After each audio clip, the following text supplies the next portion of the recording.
षड्यंत्र के बारे में।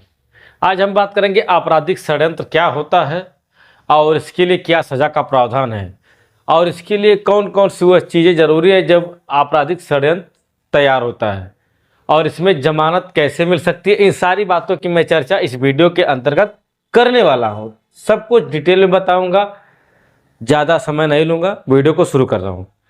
दोस्तों, अगर हम बात करें आपराधिक षड्यंत्र की तो यह भारतीय न्याय संहिता BNS में 61 के अंतर्गत परिभाषित किया गया है आपराधिक षड्यंत्र को। ध्यान से देखिएगा। अगर इस वीडियो को देख लिए तो यकीन मानिए फिर दूसरी वीडियो देखने की जरूरत नहीं पड़ेगी आपराधिक षड्यंत्र की। तो देखिए, भारतीय न्याय संहिता जो नया कानून आ गया है उसके अंतर्गत BNS की धारा 61 के अंतर्गत आपराधिक षड्यंत्र को बताया गया है और आपराधिक षड्यंत्र की परिभाषा 61 के सब क्लॉज 1 में दिया गया है। BNS के यह बताता है कि जब दो या इसमें एक व्यक्ति से ज़्यादा होने चाहिए, एक व्यक्ति से अगर ज़्यादा हो गए, दो हो गए, तब दो या दो से अधिक 3 4 5 6 कितने हो सकते हैं, दो या दो से अधिक व्यक्ति अगर मिलकर कोई योजना बनाते हैं किसी इनलीगल कार्य को करने के लिए, तब वह आपराधिक षड्यंत्र कहलाता है।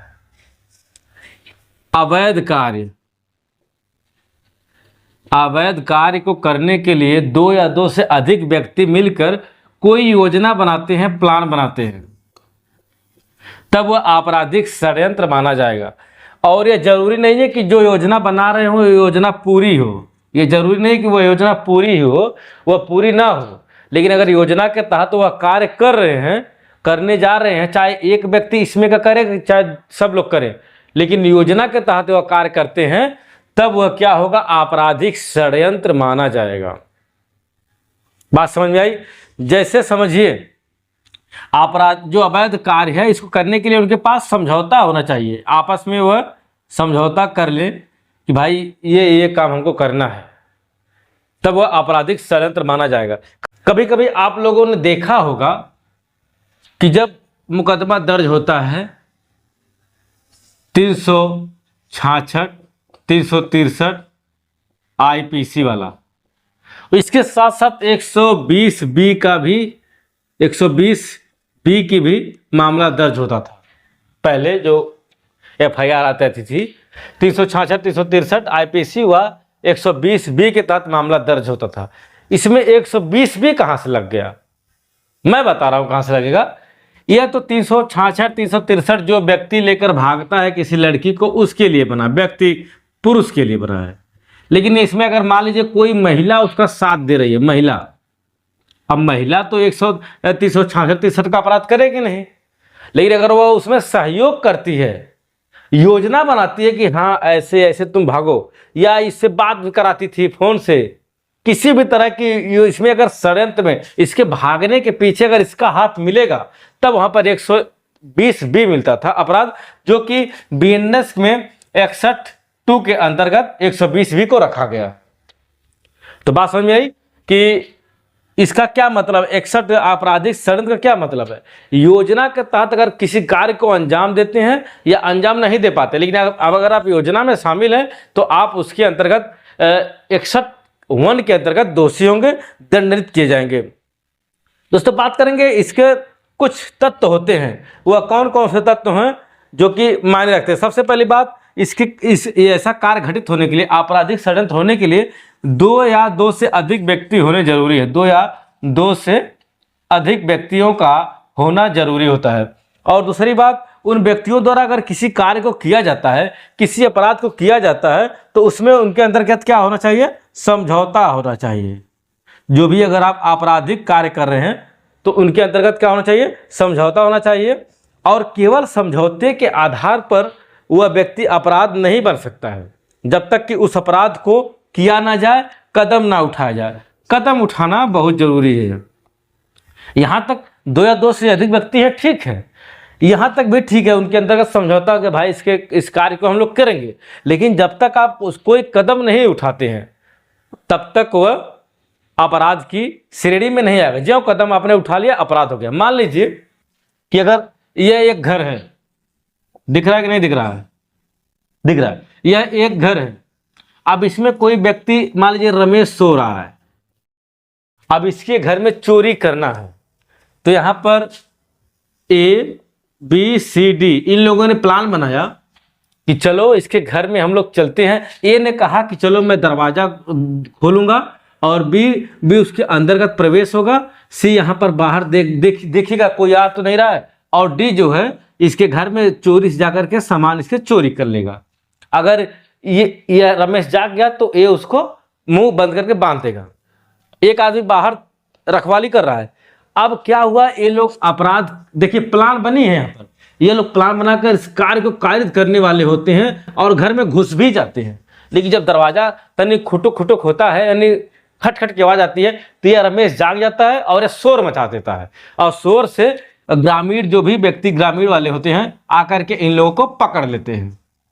तो मुकदमा दर्ज होता है। तो 61(2) के तहत मुकदमा दर्ज होता है। यानी कि ये लोग आपराधिक षड्यंत्र में भाग लिए, भले ही चोरी ना किए। देखिए वो चोरी नहीं किए हैं, लेकिन फिर भी उनको 61(b) के तहत दोषी करार दिया जाएगा। उनके खिलाफ FIR दर्ज होगी।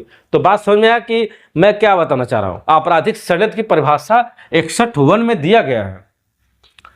तो 2 या 2 से अधिक व्यक्ति मिलकर किसी आपराधिक कार्य को करने के लिए समझौता करते हैं और उस कार्य को अंजाम देने के लिए भी कार्य करते हैं, और अंजाम दे भी देते हैं या प्रयास करते हैं, कदम उठाते हैं, तो वह आपराधिक षड्यंत्र होगा, जो कि 61(1) के तहत दोषी होंगे सब। अब बात करेंगे हम सजा की, किसमें सजा का क्या प्रावधान है। जो सजा की बात करता है 61(2) बात करता है सजा की बात है। इसमें साथियों, इसमें मृत्यु दंड हो सकती है, मृत्यु दंड हो सकता है, आजीवन कारावास, 10 साल, 6 माह,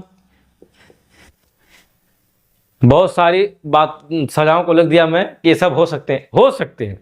लेकिन वह उस पर निर्भर करता है कि वह अपराध कैसा है। अगर मृत्यु दंड से दंडित करने वाला अपराध होगा तो मृत्यु दंड मिलेगा। आजीवन कारावास से दंडित करने वाला अपराध होगा तो आजीवन कारावास से दंडित किया जाएगा, और 10 साल तक के कारावास से दंडित करने वाला अपराध होगा तो 10 साल तक की सजा होगा, और 2 या साल से नीचे का अपराध है तो उसमें 6 साल तक की सजा का प्रावधान किया गया है। तो बात समझ आई? मतलब क्या है, जिस अपराध से दंडित किया जा सकता है उसी धारा के तहत उसी सेंटेंस, उसी सजा का इसमें भी प्रावधान किया गया है। अगर इसमें सजा की बात कर लें तो यह नॉन बेलेबल ऑफेंस है। मतलब कि जिस अपराध में आपको वांछित किया गया है, अगर उस अपराध में बेल होगी तो इस अपराध में भी बेल हो सकती है, हो भी जाएगी। तो फिलहाल मेरा उद्देश्य जो था 61 में परिभाषा दी गई है, 61(2) में आपराधिक षड्यंत्र को दंडित करने का प्रावधान किया गया है। क्या किसी अपराध की तैयारी करना मात्र अपराध हो जाता है, या किसी अपराध को करने का प्रयत्न अपराध हो जाता है? आज की इस वीडियो में हम पूरा स्पष्ट बात करने वाले हैं कि किसी अपराध को करने का अगर आपका प्रयत्न मात्र है, प्रयास है, तो अभी अपराध माना जाएगा। तो भारतीय न्याय संहिता की धारा 62 के अंतर्गत बताया गया है, और यह 62 IPC का सेक्शन 511 की जगह पर 62 आ गया है। यानी जो अपराध की सजा 511 में थी अब वह 62 में हो गई है। तो हम लोग 62 की तरफ गौर करेंगे। ऐसा कोई व्यक्ति जो किसी अपराध को कारित करने का प्रयास करता है, प्रयत्न करता है, वह धारा 62 के अंतर्गत दोषी होगा। अब धारा 62 कब लगती है? जैसे मान लीजिए ए नामक कोई व्यक्ति है जो बी की जेब में कोई वस्तु रखी है, उसको चुराने के लिए उसकी जेब में हाथ डालता है। ए जो है बी की जेब में हाथ डालता है और वह पकड़ा जाता है, तो यह अपराध धारा 62 के तहत होगा। उसने चोरी नहीं किया लेकिन प्रयास तो किया, यानी कि प्रयास करना भी अपराध माना जाता है सेक्शन 62 के अंतर्गत। बात समझ में आ रही? और यह अपराध मृत्युदंड या आजीवन कारावास या 10 वर्ष, यानी किसी भी तरह के अपराध के साथ हो सकता है। यानी कोई भी अपराध आप घटित करना चाहते हैं, उसका प्रयास करते हैं, तो यह धारा 62 के अंतर्गत आप दोषी होंगे। जैसे मान लीजिए कि आपने कोई प्रयास किया चोरी का, तो सेक्शन 303 के अंतर्गत चोरी आता है। अगर आपने प्रयास किया है तो उसके साथ बटा 62 लगाकर आ जाएगा बीएनएस एफआईआर में, आपके खिलाफ एफआईआर दर्ज हो, यानी आपने प्रयास किया तो अभी अपराध माना जाएगा। दूसरी बात, अगर मान लीजिए आपने सेक्शन 64 सुना होगा, बलात्कार को दंड देने का प्रावधान करता है, इसके साथ भी आ जाएगा सेक्शन 62। आपने बलात्कार नहीं किया, आपने प्रयास किया तो भी सेक्शन 62 उसके साथ लगकर आ जाएगा। इस तरह से अपराध माना जाता है। अब हम बात करेंगे यह संज्ञेय अपराध है क्या संज्ञेय अपराध है, तो दोस्तों बात करेंगे यह संज्ञेय भी असंज्ञेय भी है, यानी कि जिस तरह का अपराध होगा उस तरह का इसका अपराध होगा। इस धारा लगेगी, जैसे 64 के साथ अगर लगता है तो यह संज्ञेय अपराध होगा, अगर यह किसी अन्य छोटे अपराध के साथ लगता है, असंज्ञेय अपराध के साथ लगेगा तो यह असंज्ञेय अपराध कहलाएगा। और इसी तरह अवेलेबल और नॉन अवेलेबल भी इस तरह आप डिसाइड कर सकते हैं अवेलेबल है कि नॉन अवेलेबल है। इसका ट्रायल भी किसी भी कोर्ट के द्वारा हो सकता है, जरूरी नहीं है कि जैसे जो जिस तरह का अपराध होगा उसी तरह का इसका ट्रायल होगा, यानी सेशन से लोअर कोर्ट तक इसका ट्रायल हो सकता है। बेल की बात करेंगे तो बेल भी उसी तरह का है, बेल मिल भी सकती है नहीं भी मिल सकता हूँ। दोस्तों अगर आज की डेट में देखें हम कि सबसे जघन्य अपराध कौन है, आज हमारा देश एक ऐसे अपराध से जूझ रहा है जिसके लिए तो हमने कानून में मृत्यु दंड की सजा देखा है, यानी मृत्यु दंड का भी प्रावधान अब नए कानून बीएनएस में किया जा चुका है। फिर भी जो क्राइम है दिन और दिन प्रतिदिन बढ़ते जा रहा है, इसको रोकने के लिए कुछ न कुछ सरकार को कठोर कार्य करना होगा। जैसे आज मैं इसमें कुछ सुझाव दूंगा और साथ ही साथ बताऊंगा यह अपराध जो है सेक्शन 63 का कितना गंभीर और जघन्य अपराध की श्रेणी में आता है। लोगों को इसकी परिभाषा का ज्ञान ही नहीं है और तर्क करने चले आते हैं कि नहीं मैंने रेप नहीं किया या इस तरह का रेप नहीं माना जाता है। तो इस वीडियो में मैं बताऊंगा कि जो बलात्कार का अपराध है उसका अपराध की एक एक फैक्ट क्या क्या है सबकी मैं व्याख्या करूंगा। अगर बताते वक्त मुझसे कोई गलती होती आप शब्दों में तो क्षमा करिएगा, क्योंकि जो भी मैं बताऊंगा जो भी बात बताऊंगा मैं बीआर एक्ट की ही बात बताऊंगा, जो मेरे पास बीआर एक्ट है उसी की बात में बताऊंगा। दोस्तों अगर बात करें हम इस बलात्कार के अपराध को और इसके रोकने के बारे में मैं कुछ सुझाव दूंगा, अपना सुझाव मेरा रहेगा। वीडियो के एंड में मैं दूंगा कि कैसे बलात्कार को रोका जा सकता है, कौन कौन से नियम या कुछ ऐसा क्या जैसा जिससे कि इस जघन्य अपराध को रोका जा सके। सबसे बड़ी आज देश में विडंबना है कि हमारा देश आज इस जैसे अपराधों से जूझ रहा है। कोलकाता का आप रेप देख लीजिए, उस डॉक्टर महिला के साथ कितना जघन्य अपराध किया गया है। ऐसे ही सन 2012 में निर्भया कांड हुआ था। हाँ, जितना भी कठोर कानून लगा, पॉक्सो एक्ट उसी समय लागू हुआ लेकिन कोई फर्क नहीं पड़ा, अपराधियों पे बेखौफ है, निर्दुंद है। तो चलिए हम इसकी परिभाषा को गौर करेंगे और स्पष्ट तरीके से मैं पूरी परिभाषा आपको बताने वाला हूं कि क्या कहता है। सेक्शन 63 कहता है बलात्कार के बारे में, रेप की परिभाषा को बताता है। ध्यान से देखिएगा, जो कोई व्यक्ति अब यहां से मन से निकालिएगा, कोई महिला का नाम नहीं है, सिर्फ व्यक्ति का नाम लिया है, यानी कोई व्यक्ति हो सकता है। व्यक्ति वह व्यक्ति पुरुष हो सकता है, बच्चा लड़का भी हो सकता है, बुजुर्ग हो सकता है, जवान हो सकता है, किसी भी उम्र का कोई व्यक्ति, इसमें नहीं कहा गया है कि कौन व्यक्ति हो सकता है। अब कुछ लोग कहते हैं कि क्या बुढ़ा 80 साल का बुढ़ा रेप कर सकता है, तो इस वीडियो में मैं बताऊंगा कि हाँ कर सकता है। कुछ उसकी कंडीशन है जो उसको अगर वह करता है तो रेप की श्रेणी में माना जाएगा। अब देखिए, जो कोई व्यक्ति किसी महिला की, अब इस बात को समझिएगा, कोई ऐसा व्यक्ति जो किसी महिला के योनि में अपना लिंग प्रवेश कराता है, या अपने करता है या किसी दूसरे व्यक्ति से करवाता है खड़े होकर, जरूरी नहीं को खुद करे, अगर वह खड़ा है उस समय और उसकी उपस्थिति में कोई दूसरा कर रहा है तब भी वह व्यक्ति बलात्कार का दोषी होगा, सजा पाने का दोषी होगा। दूसरी बात, एक शब्द है किसी भी सीमा तक प्रवेश कराता है, किसी भी सीमा तक प्रवेश कराता है, किसी भी सीमा तक प्रवेश कराता है तब वह बलात्संग माना जाएगा। यह हो गया नंबर 1 पॉइंट। अब दूसरी पॉइंट क्या है? जो कोई व्यक्ति किसी महिला की योनि, मूत्रमार्ग या गुदा में ऐसी कोई वस्तु या शरीर का कोई भी भाग जो लिंग ना हो, यानी शरीर उसकी योनि मतलब वही सब जगह पे कोई भी वस्तु, कोई वस्तु हो सकती है, लिंग नहीं है तब भी जरूर नहीं कि ये रहे, कोई भी वस्तु हो सकती है, डंडा हो सकता है, हाथ हो सकता है, अंगुली हो सकती है, A to Z किसी प्रकार की वस्तु अगर प्रवेश कराता है, किसी भी सीमा तक प्रवेश कराता है या प्रवेश करने का प्रयास करता है, उसके साथ, अपने साथ या किसी अन्य व्यक्ति से कराता है, यानी अपने करता है या कोई और व्यक्ति उसके सह पाकर करता है।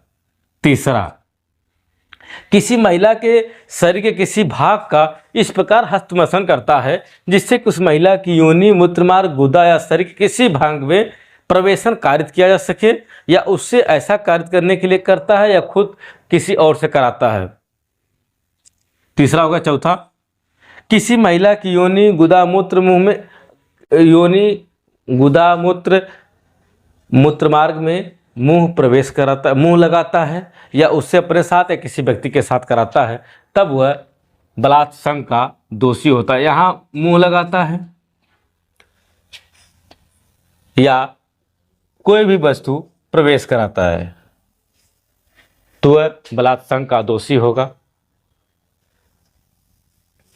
अब बात करेंगे, ये सभी चीजों के लिए एक चीज होती है, सहमति।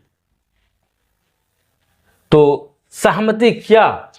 जिस महिला के साथ इस तरह का कृत्य चारों भाग 1 2 3 4 चारों भाग करने के लिए जो हमें चाहिए तथ्य, क्या उस महिला द्वारा किया जा रहा है? नंबर 1, अगर उस महिला की इच्छा के विरुद्ध है, इच्छा के विरुद्ध, उस महिला की इच्छा के विरुद्ध है, उस महिला की सहमति नहीं है। अगर उस महिला की इच्छा नहीं है तो अब अगर ऐसा कुछ करता है तब वो बलात्संग होगा। उस महिला की सहमति नहीं है, ऐसा कुछ करता है तब वो बलात्संग होगा। अगर उस महिला की सहमति है लेकिन उसको डर दिखाकर, धमकाकर, डराकर, किसी व्यक्ति, उसके किसी प्रिय व्यक्ति को जान से मारने की धमकी देकर उसकी सहमति पाई हो, तब वह बलात्संग होगा, अगर ऐसा कोई कृत्य करता है तब। या चौथे में कहता है, उस महिला की सहमति तब मिलती है जब वो महिला जानती हो कि यह मेरा पुरुष, मेरा पति है। वह महिला सहमति तब देती हो जब वो जानती हो कि यह मेरा पति है, लेकिन जो पुरुष है वह जानता है कि मैं उसका पति नहीं हूं और उसके साथ इस तरह का कृत्य करता है, तब वह बलात्संग होगा। बात समझ में आई? यानी जो पुरुष है उस महिला को विश्वास दिलाता है कि मैं तुम्हारा पति हूं, लेकिन वास्तव में पुरुष खुद जानता है कि मैं इसका पति नहीं हूं और उसके साथ संभोग करता है या इस तरह का कृत्य करता है, तब वह बलात्संग का दोषी होगा। 5वें में बात करता है कि अगर वह महिला मानसिक रूप से स्वस्थ नहीं है, मानसिक रूप से स्वस्थ नहीं है, मानसिक विचित्र है, परेशान, दुखी है, अस्वस्थ है, या कोई नशा की हो, मदिरा के, मतलब उस स्थिति, मानसिक उसकी स्थिति ठीक नहीं है, उस स्थिति में अगर उसके साथ संबंध बनाता है तब वह बलात्संग का दोषी होगा। अगर उस महिला की उम्र 18 वर्ष से कम है, चाहे उसकी सहमति हो चाहे उसकी सहमति ना हो, अगर 18 वर्ष से कम उम्र की महिला है तब वह बलात्संग का दोषी होगा। दूसरी बात कि अगर उस महिला की सहमति हो या ना हो, अगर वह पैरालिसिस की स्थिति में हो, यानी वह इतनी शिथिल पड़ी हो, उसको कुछ अपना होश है ज्ञान नहीं हो, अगर उसको ज्ञान ही नहीं है, तब वह बलात्संग का दोषी होगा। तो बात समझ आई? अगर उस महिला की इच्छा के विरुद्ध उसके साथ संभोग करता है, उस महिला की सहमति नहीं है फिर भी उसके साथ संबंध बनाता है और डर दिखाकर, भय दिखाकर उसके साथ संबंध बनाता है, उसका पति नहीं है फिर भी उसको विश्वास दिलाता है कि मैं तुम्हारा पति हूं, उसके साथ संबंध बनाता है, मानसिक रूप से पीड़ित महिला के साथ संबंध बनाता है, यानी मादकता में है, 18 वर्ष से कम उम्र की महिला है उसके साथ संबंध बनाता है, चाहे सहमत हो चाहे सहमत ना हो, और उसको ज्ञान नहीं है, पैरालिसिस की स्थिति में हो, परेशान हो, बीमार हो, उसके साथ संबंध बनाता है, तो वह अपराध बलात्संग के अपराध के अंतर्गत दोषी होगा, सेक्शन 63 के अंतर्गत। बताइए, समझ में आया? चलिए अब हम बात करेंगे, ये सब तो मैटर हो गया, लेकिन क्या डॉक्टर जो चिकित्सक हैं, चिकित्सक अगर जांच कर रहा है, चिकित्सक जांच कर रहा है, मान लीजिए डिलीवरी हो रही है और अपना हाथ प्रवेश कराता है या कुछ औजार प्रवेश करता है, तब क्या वह रेप होगा? जी नहीं, वह रेप नहीं होगा। यानी चिकित्सक के द्वारा कोई भी किया गया इस तरह का कृत्य अपराध नहीं होगा, लेकिन वह सिर्फ चिकित्सा की सेवा करने के लिए हो, ना कि उसका इंटेंशन कोई और हो। दूसरी बात, अगर कोई पुरुष, कोई पति अपनी पत्नी की इच्छा इन सभी के विरुद्ध, यानी इच्छा के विरुद्ध हो या सामर्थ्य दे चाहे मत दे, किसी भी तरह से उसके साथ संबंध बनाता है, तो अभी वह अपराध नहीं होगा। इस तरह अगर अपराध होने लगे तो रोज मुकदमा दर्ज होने लगेंगे, अपराध नहीं होगा। तो दोस्तों, यह रहा बलात्कार, बलात्संग के बारे में परिभाषा को बताता है। यानी अब बताइए, कोई 80 साल का बुजुर्ग है, जरूरी नहीं कि वह उसके साथ सेक्स करे, हो सकता है वह अपना अंगुली डाले, फिंगर डाले या कोई वस्तु प्रवेश करता है, तब भी वह दोषी होगा कि नहीं दोषी होगा? तो धारा 64 के अंतर्गत दंडित किया जाएगा। दूसरी बात, कोई बालक है वह भी इस तरह का कृत्य कर सकता है। तो अब हम बात करेंगे थोड़ी सा और इसको अब हमारे देश में इतना अपराध बढ़ रहा है बलात्संग के, रेप के मामले, इसको रोकने के लिए कुछ तो सुझाव होना चाहिए। तो मैं अपने वीडियो के माध्यम से बताना चाहूँगा कि सुझाव क्या होना चाहिए। तो सबसे पहले हमें एजुकेशन, शिक्षा में बदलाव लाना चाहिए। एजुकेशन, शिक्षा में हमें बदलाव लाना होगा। इसके लिए 0 से या कहें कि 2-3 क्लास से शुरू कर देना चाहिए एजुकेशन शिक्षा, यानी सेक्सुअल शिक्षा शुरू कर देनी चाहिए।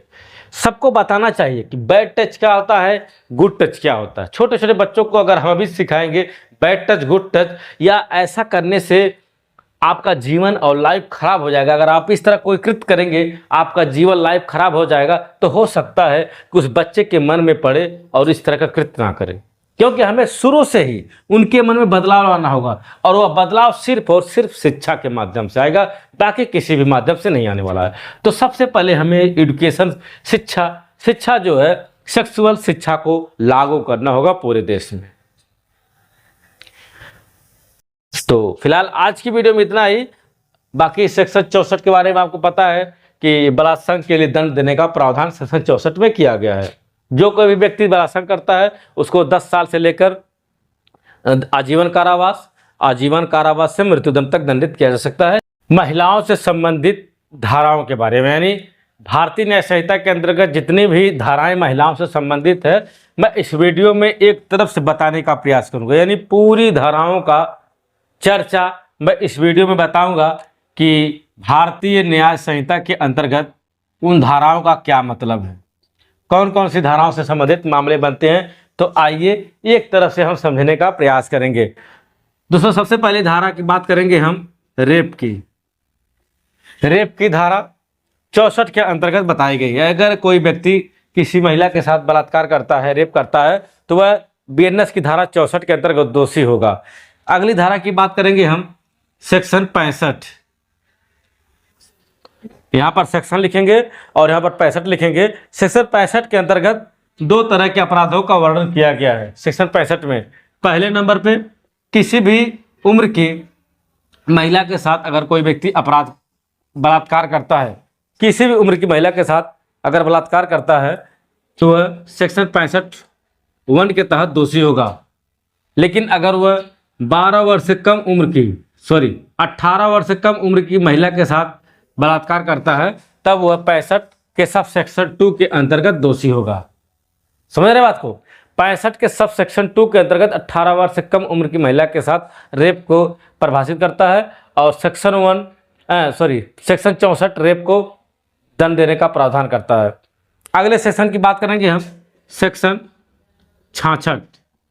सेक्शन 66 बताता है कि रेप के बाद यानी बलात्कार के बाद किसी महिला की या तो मृत्यु हो गई हो या वह मानसिक रूप से पीड़ित हो गई हो, मानसिक रूप से पीड़ित हो गई हो या उसकी मृत्यु हो गई। मानसिक मतलब उसका हाथ पैर पूरा शिथिल हो गया हो, उसका डिस्टर्ब माइंड हो गया हो रेप की वजह से, तब वह धारा 66 के अंतर्गत दोषी होगा वह व्यक्ति। अगली धारा की बात करेंगे, सेक्शन 67। यह बात करता है पृथक्करण के दौरान, पृथक्करण के दौरान अगर कोई व्यक्ति, मान लीजिए पत्नी के साथ वह उसका विवाह चल रहा होता है और कोर्ट द्वारा पृथक्करण की अवधि दी गई है, उस दौरान वह उसके साथ सेक्स करता है, संभोग करता है, तब वह अपराध होगा और सेक्शन 67 के अंतर्गत दोषी होगा। अगले सेक्शन की बात करेंगे हम, सेक्शन नंबर 68। सेक्शन नंबर 68 बात करता है अथॉरिटी के अंतर्गत। अथॉरिटी मतलब जैसे अस्पताल हो गया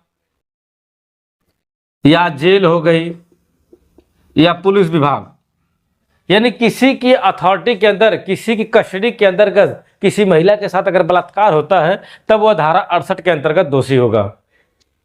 अगले सेक्शन की बात करेंगे हम, सेक्शन नंबर 69। सेक्शन नंबर 69 बात करता है प्रवंचना द्वारा किसी महिला के साथ संबंध बनाना, यानी किसी महिला को लालच देकर, धोखा देकर के, जैसे मान लालच दिया कि मैं तुमसे शादी करूंगा, लेकिन वह शादी नहीं करता है, उसके साथ संबंध बनाता है, या किसी को पदोन्नत करने के लिए, नौकरी दिलाने के नाम पर किसी महिला के साथ संबंध बनाता है, तब वह 69 के तहत दोषी होगा और उसको सजा दिया जाएगा। बात आती है 70 की। 70 में गैंग रेप को बताता है। गैंग रेप पे 2 सेक्शन होते हैं। सेक्शन 1 में बात करता है कि अगर किसी महिला के साथ गैंग रेप होता है जो 18 वर्ष से ऊपर की उम्र है, 18 वर्ष से ऊपर की उम्र में किसी 2 या 2 से अधिक व्यक्ति गैंग रेप करते हैं, तब वह दोषी होंगे।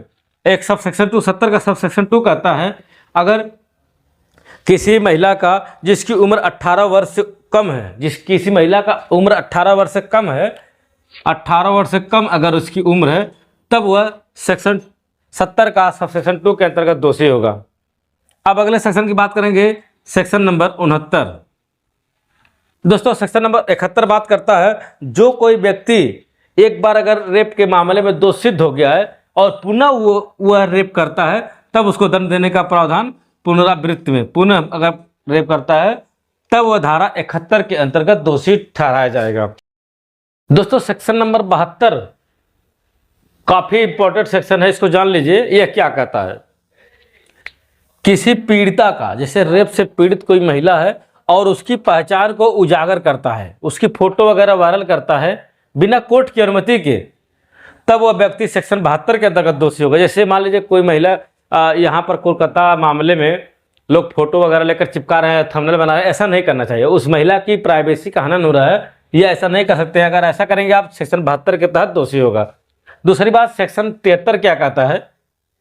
सेक्शन 73 कहता है न्यायालय की बिना अनुमति के किसी भी मामले को अगर आप प्रकाशित करते हैं, मुद्रित करते हैं, तब सेक्शन 73 के तहत आपको दोषी ठहराया जाएगा और आपको सजा देने का प्रावधान किया गया है।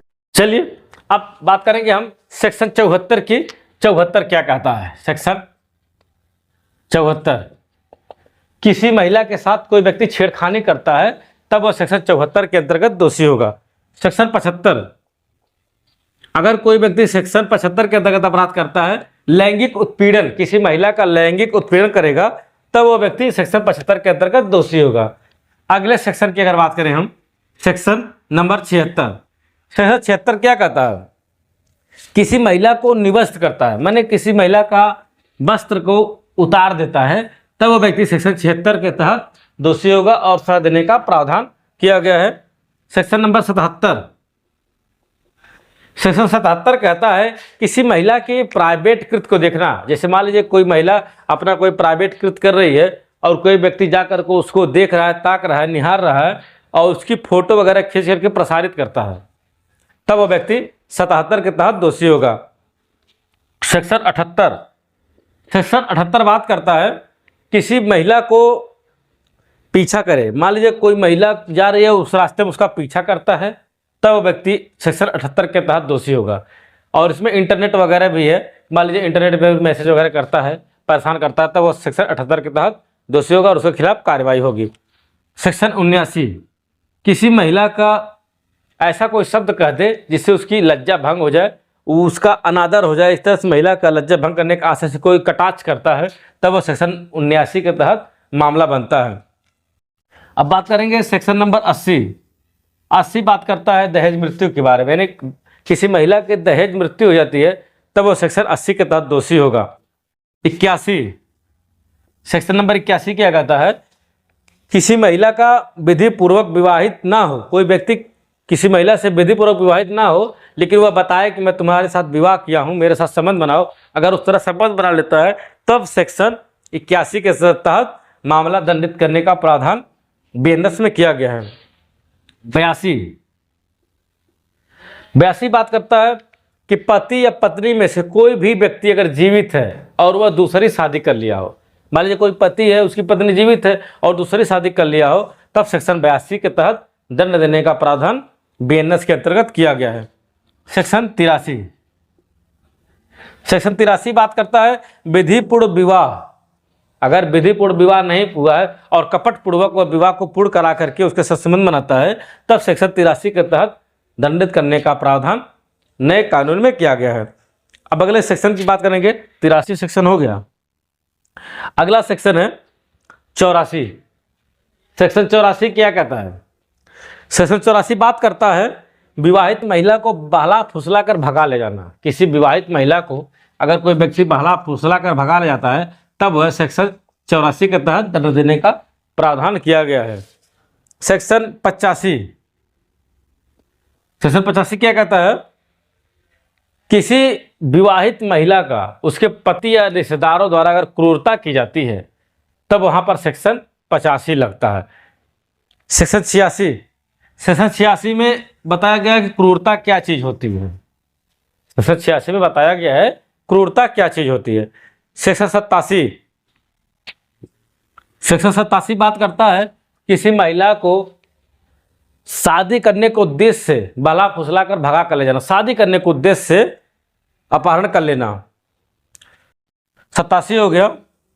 अब बात करेंगे सेक्शन नंबर 88 की। 88 है ना, 88 गर्भपात कराने का दंड देने का प्रावधान करता है। यह सेक्शन 88 गर्भपात देने की, यानी कोई व्यक्ति अगर गर्भपात कराता है तब सेक्शन 88 के तहत दंड देने का प्रावधान किया गया है। सेक्शन 89 महिला की सहमति के बिना अगर गर्भपात कराते हैं तब वह 89 के तहत दंड देने का प्रावधान किया गया है। सेक्शन 90 अगर आपके गर्भपात कराने से किसी की मृत्यु हो जाती है, चाहे बच्चा चाहे महिला की मृत्यु होती है, तब सेक्शन 90 के तहत दंड देने का प्रावधान किया गया है। सेक्शन 91 कहता है कि किसी बच्चे को जन्म देने से पहले ही बच्चे को मार डालना या जन्म के बाद उसको मार देते हैं, तब वहां पर सेक्शन 91 तहत दंड देने का प्रावधान किया गया है। सेक्शन 92 क्या कहता है, सेक्शन 92 कहता है ऐसा कोई कार्य जिससे गर्भवती महिला को मारने का आशय हो और वह ऐसा कार्य करता हुआ मर जाती है, तब सेक्शन 92 के तहत दंड देने का प्रावधान किया गया है। यानी किसी गर्भवती महिला को मारने का आपका प्रयास है और आप ऐसा कोई कृत्य करते हैं जिससे वह मर जाए, तब सेक्शन 92 लगता है। जैसे आप जानते हो कि यह जहर है, जहर पीने से कोई व्यक्ति मर सकता है, लेकिन आप उसको जहर दे रहे हो और मर जाती हो, तब वहाँ सेक्शन 92 के तहत दंड देने का प्रावधान किया गया। आज की वीडियो में मैंने आपको सेक्शन 64 से लेकर सेक्शन 92 तक एक क्विक रिवीजन कराया हूँ, फास्ट रिवीजन कराया हूँ, ताकि आपको आसानी से आप एक तरफ से इन महिलाओं संबंधित सारी धाराओं को याद कर सकें। मेरा बताने का उद्देश्य यही था कि आप सारी धाराओं को सरसरी निगाहों से देख लें, यानी कहीं पर कोई मामला बनता है तुरंत आप फटाफट उसका जवाब दे दें। बालक संबंधी अपराधों के बारे में, यानी बालकों से संबंधित कोई अगर अपराध होता है तो वह बीएनएस की धारा 93 से लेकर 99 तक दर्ज किया गया। यानी आज हम पढ़ेंगे धारा 99 से लेकर 93 तक के जितनी भी इसकी धाराएं हैं सबका हम डिटेल में अध्ययन करने वाले हैं और अच्छे से पढ़ेंगे यकीन मानिए कि इस वीडियो को देखने के बाद आपको किसी अन्य वीडियो को देखने की जरूरत नहीं पड़ेगी। बहुत ही स्पष्ट भाषा में मैं इसको समझाने का प्रयास करूंगा। चलिए दोस्तों, सबसे पहले बात करेंगे बीएनएस की धारा 93 के बारे में। 93 दोस्तों क्या कहती है? बालक, अगर कोई बच्चा है, बच्चा में समझ रहे हैं ना आप, बच्चा मीन्स 18 वर्ष से कम उम्र की, 18 वर्ष से कम सभी बच्चे हैं बीएनएस के अनुसार। अगर किसी बालक के माता पिता या संरक्षक द्वारा उसका त्याग कर दिया जाता है या कहीं पर छोड़ दिया जाता है, तब वह बीएनएस की धारा 93 के अंतर्गत दंडित किया जाएगा। इसमें जो बालक है यानी जो बच्चा है उसकी उम्र 12 वर्ष होनी चाहिए। कंडीशन दिया है कि 12 वर्ष। अगर 12 वर्ष तक के बच्चे को उसके माता पिता या संरक्षक जिसकी कस्टडी में वह बच्चा रहता है कहीं पर उसको छोड़ देते हो, परित्याग कर देते हो, तब ऐसे व्यक्ति को धारा 93 के तहत दंड देने का प्रावधान किया गया है। इसमें सजा की अगर बात करें हम, सजा, तो इसमें सजा 7 वर्ष तक की हो सकती है या जुर्माना या दोनों हो सकता है। यानी 12 साल के बच्चे को अगर आप कहीं पर छोड़ देते हैं, माता पिता या संरक्षक, तब वहां पर 7 साल की सजा, जुर्माना अथवा दोनों से दंडित किया जा सकता है। दोस्तों, यह संज्ञेय अपराध की श्रेणी में आता है और जमानती प्रकृति के अपराध हैं। इसमें जमानत हो सकती है। यह फर्स्ट क्लास के मजिस्ट्रेट द्वारा इसकी सुनवाई होती है। चलिए सेक्शन नंबर 94 की बात करेंगे। बीएनएस सेक्शन 94 क्या कहता है? 94 कहता है कि अगर बच्चे के मृत शरीर को, मान लीजिए कोई बच्चा पैदा होता है और उसके मृत शरीर को आप छिपाकर गाड़ते हो या जानबूझकर उसको छिपा देते हैं कि पब्लिक को ना पता चले मृत शरीर को, तब ऐसा करने वाले व्यक्ति को बीएनएस की धारा 94 के तहत दंड देने का प्रावधान किया गया है। इसमें 2 वर्ष की सजा है, 2 वर्ष की सजा या जुर्माना या दोनों से दंडित किया जा सकता है। और अगर ट्रायल की बात करें तो संज्ञेय अपराध है, जमानती अपराध है, फर्स्ट श्रेणी का मजिस्ट्रेट इसकी सुनवाई करता है। बीएनएस की धारा 94 के अंतर्गत बताया है कि बच्चे के मृत शरीर को गाड़ेगा या छिपाएगा या जानबूझकर जन्म के दौरान उसको छिपाने का प्रयास करेगा तो वह 2 साल के कारावास से दंडित किया जा सकेगा। सेक्शन 94 समझ में आ गया। चलिए अगला सेक्शन की बात करेंगे हम। बीएनएस का सेक्शन 95 क्या कहता है? दोस्तों 95 कहता है कि अगर कोई व्यक्ति किसी बच्चे को भाड़े पर लेता है अपराध कारित करने के लिए, भाड़े पर लेता है अपराध कारित करने के लिए, तब उसको सेक्शन 95 के तहत भारतीय न्याय संहिता के तहत दंड देने का प्रावधान किया गया है। और यह 10 वर्ष का कारावास हो सकता है। इसमें कितना? 10 वर्ष का कारावास प्लस जुर्माना होगा। भाड़े पर लिए तो 10 साल का कारावास और जुर्माना। दोस्तों यह संज्ञेय अपराध की श्रेणी में आता है लेकिन अजमानती है, अजमानती। इसकी सुनवाई फर्स्ट क्लास के मजिस्ट्रेट द्वारा की जाएगी। बात समझ में आ रहा है ना इधर? यानी कि 95 कहता है कि अगर किसी बालक को कोई भाड़े पर लेता है आपराधिक कार्य करने के लिए, तब उसको 10 वर्ष का कारावास और जुर्माने से दंडित किया जाएगा। यह संज्ञेय अपराध है, अजमानती अपराध है, फर्स्ट क्लास के मजिस्ट्रेट द्वारा इसकी सुनवाई की जाती है। अब हम बात करेंगे सेक्शन नंबर कितना होगा? 96 बीएनएस भारतीय न्याय संहिता। इसमें बताता है कि किसी बालक को किसी अन्य व्यक्ति को, ऐसे किसी बालक को, बच्चे को जो किसी अन्य व्यक्ति के साथ संबंध बनाने के लिए विवश करे, किसी अन्य व्यक्ति के साथ संबंध बनाने के लिए विवश करे, तब यह दंड देने का प्रावधान करता है। और साथ ही साथ उस बच्चे को किसी साधन का प्रलोभन देकर के विवश करता है ले जाने आने के लिए, तब धारा 96 के साथ ऐसे व्यक्तियों को दंडित किया जाता है। और इसमें भी दोस्तों 10 साल की सजा है, 10 साल की सजा प्लस जुर्माना। यह भी संज्ञेय अपराध है और अजमानती अपराध की श्रेणी में आता है, अजमानती श्रेणी में आता है। और इसका जो ट्रायल होता है, इसका ट्रायल सेक्शन 96 अगर किसी पर लगेगा तो सेशन ट्रायल होगा, यानी सेशन कोर्ट में इसका ट्रायल होगा। बात समझ आ रही ना? यानी 96 कहता है किसी व्यक्ति को, कोई व्यक्ति किसी बालक को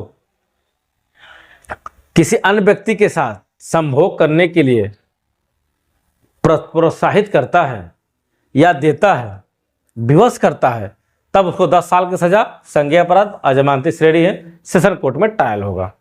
अब बात करेंगे हम सेक्शन नंबर 97, दिख रहा है ना?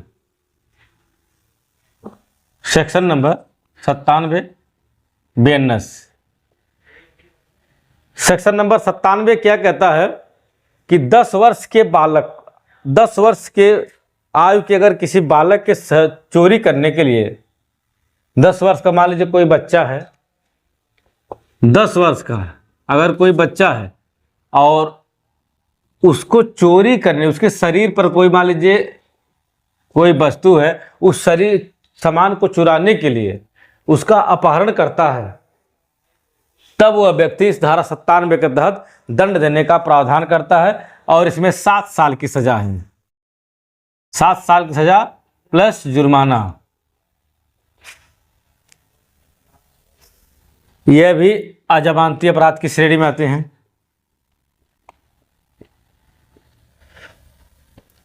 सेक्शन 97 हो गया। चलिए सेक्शन 98 देखते हैं, BNS। सेक्शन 98 कहता है कि वेश्यावृत्ति करने के प्रयोजन से किसी बालक को बेचते हो या उपयोग करते हो या भाड़े पर देते हो, यानी किसी बालक को वेश्यावृत्ति करने के लिए बेचते हो, उपयोग करते हो या भाड़े पर देते हो, तब उस व्यक्ति को 98 BNS के तहत दंडित किया जाएगा और यह 10 वर्ष का कारावास होगा। यह अजमानती अपराध है और सेशन ट्रायल होता है इसको। ठीक है। अब आज की वीडियो का लास्ट सेक्शन यहां दिखेगा, यहां दिखेगा, लास्ट सेक्शन है सेक्शन 99। 99 क्या कहता है? वेश्यावृत्ति करने के लिए किसी बालक को खरीदना या भाड़े पर लेना। अगर कोई व्यक्ति किसी बालक को वेश्यावृत्ति करने के लिए खरीदता है या भाड़े पर उसको लेता है, तब वह 99 के तहत दंड देने का प्रावधान किया गया है। इसमें 7 साल की सजा है प्लस जुर्माना। यह भी अजमानती अपराध की श्रेणी में आता है और सेशन ट्रायल में इसका ट्रायल होता है। समझ आ रहा ना? यानी किसी बालक संबंधी जितने भी अपराध हैं आपको मैंने इस वीडियो में बताया, तो आशा करते हैं कि आपको पसंद आई होगी। अगर कोई कमेंट करना है, कोई जानकारी लेना है, तो फिर आप दोबारा कमेंट करके पूछ सकते हैं इन सभी टॉपिक के बारे में। दोस्तों आज की वीडियो में हम बात करेंगे मानव शरीर संबंधी अपराधों के बारे में। आज की वीडियो में हम पार्टिकुलर डिस्कस करने वाले हैं सेक्शन 100 से लेकर 110 तक के, जो कि ये BNS के सेक्शन है। भारतीय न्याय संहिता 2023 नए कानून के बहुत ही मोस्ट इम्पोर्टेंट चैप्टर्स है, बहुत ही मोस्ट इम्पोर्टेंट चैप्टर कहा जाएगा, क्योंकि मानव शरीर से संबंधित जितने भी अपराध होते हैं सबसे महत्वपूर्ण इसी में आएगा। हत्या करने का प्रयत्न, उतावलापन से हत्या, सब कुछ इसमें आने वाला है इस वीडियो में। आज की वीडियो में 100 से लेकर 110 तक, तो कंसंट्रेट होकर के वीडियो को जरूर देखें, बहुत ही इम्पोर्टेंट वीडियो है। चलिए दोस्तों वीडियो को शुरू करते हैं। दोस्तों हम इसमें बहुत ही हल्का सा बताते हुए चलेंगे, ज़्यादा समय नहीं लगेगा आपको। और कम से कम समय में सारी धाराओं को तैयार करने का मेरा लक्ष्य है। तो आज की वीडियो में हम बात करेंगे सेक्शन 100 से लेकर 110 तक। तो आज का पहला सेक्शन है सेक्शन नंबर 100। 100 बात करता है आपराधिक मानववध का। आपराधिक मानववध, आपराधिक मानववध परिभाषा बताता है। आपराधिक मानववध की परिभाषा बताता है सेक्शन नंबर 100। अगले सेक्शन की बात करेंगे, सेक्शन नंबर 101।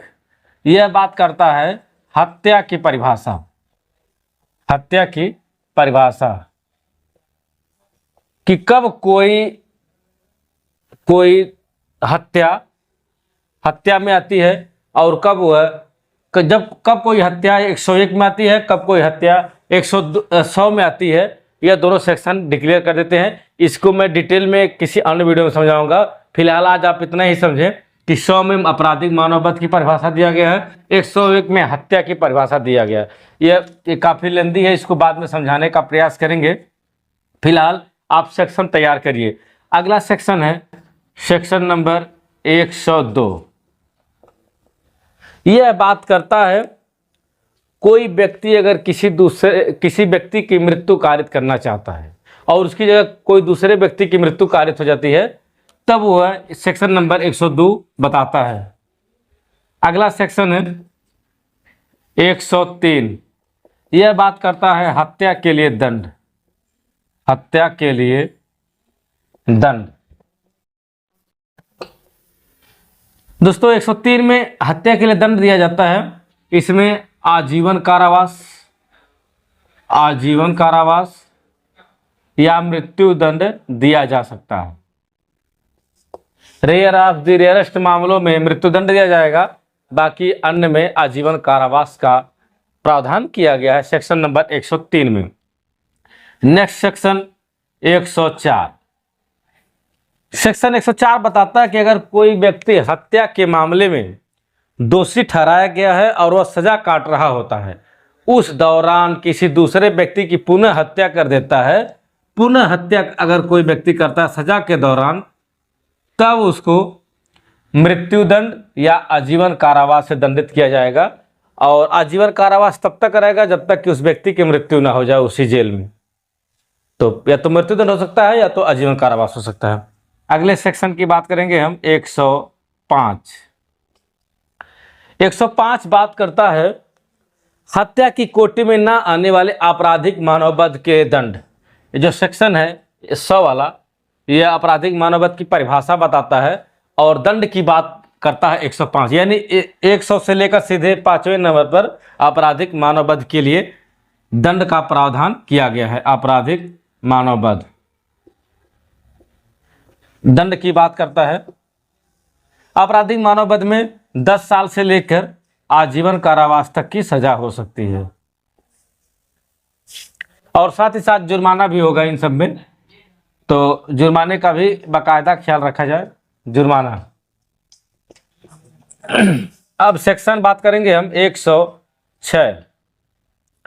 106 बात करता है लापरवाही या उतावलेपन से किसी व्यक्ति की मृत्यु कारित कर देना। जैसे किसी व्यक्ति को एक्सीडेंट कर देना, वह 106 में आएगा। कोई डॉक्टर लापरवाही से किसी मरीज की मृत्यु हो जाती है डॉक्टर की लापरवाही से, तो सेक्शन 106 में आता है। इसमें दंड का प्रावधान किया गया है। Section number 107। सेक्शन 107। 107 बात करता है कोई पागल व्यक्ति, कोई पागल है या 18 साल से कम उम्र का कोई बालक, कोई पागल व्यक्ति है या 18 साल से कम उम्र का कोई बालक को अगर आत्महत्या करने के लिए कोई उकसाता है, आत्महत्या के लिए कोई उकसाता है और वह आत्महत्या कर लेता है, तब उसमें दंड का प्रावधान किया गया सेक्शन नंबर 107 में। पागल को अगर आत्महत्या के लिए उकसाएंगे और वो आत्महत्या करता है तब 107 में दंडित किया जाएगा।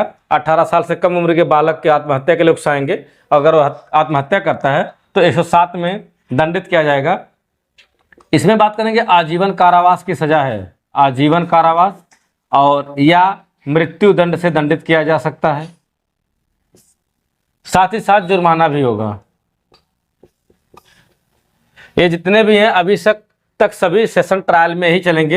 ये टोटल आज सेशन ट्रायल ही है और सभी अजमानती अपराध हैं और संज्ञेय प्रकृति के सारे अपराध हैं। बहुत ही मोस्ट इंपॉर्टेंट है।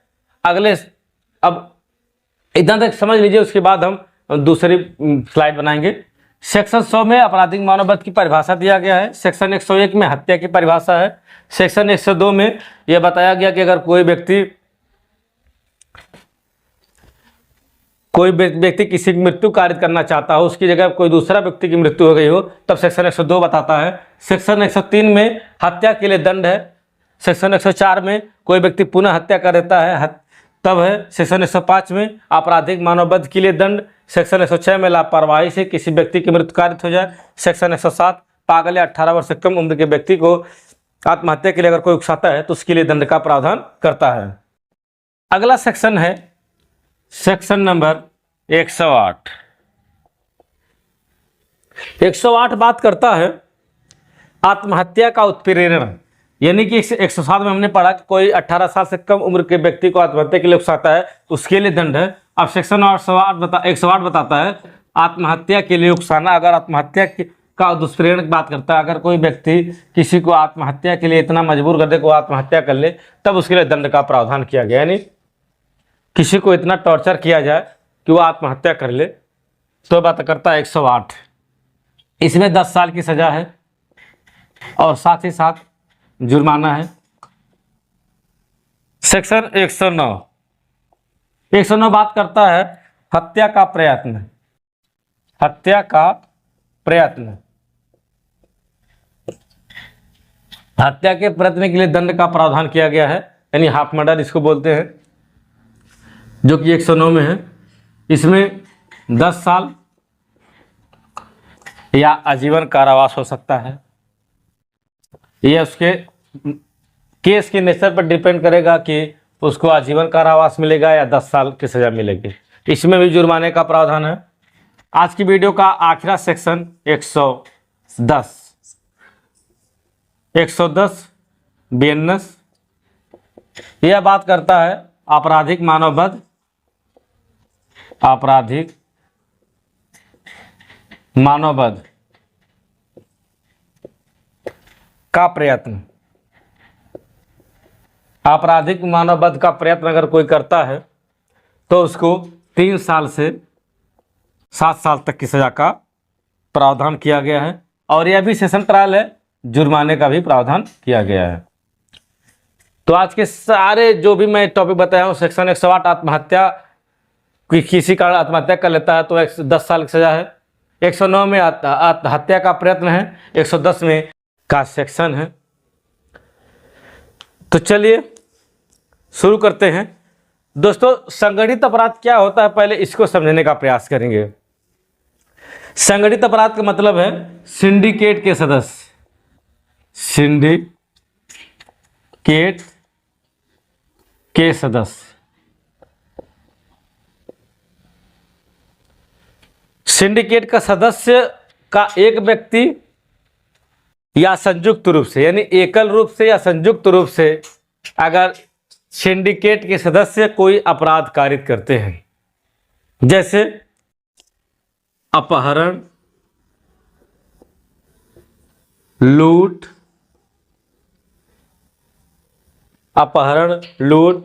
यान चोरी, भूमि हड़पना, संविदा पर हत्या,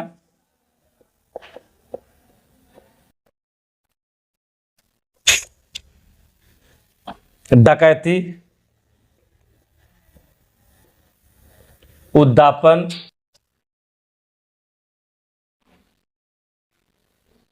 साइबर क्राइम,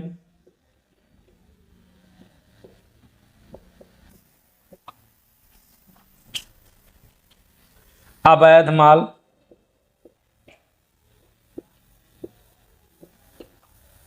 हथियारों की तस्करी,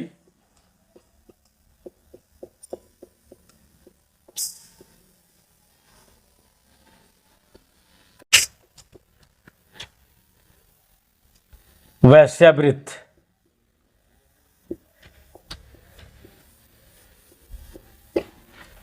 आदि सारे अपराध।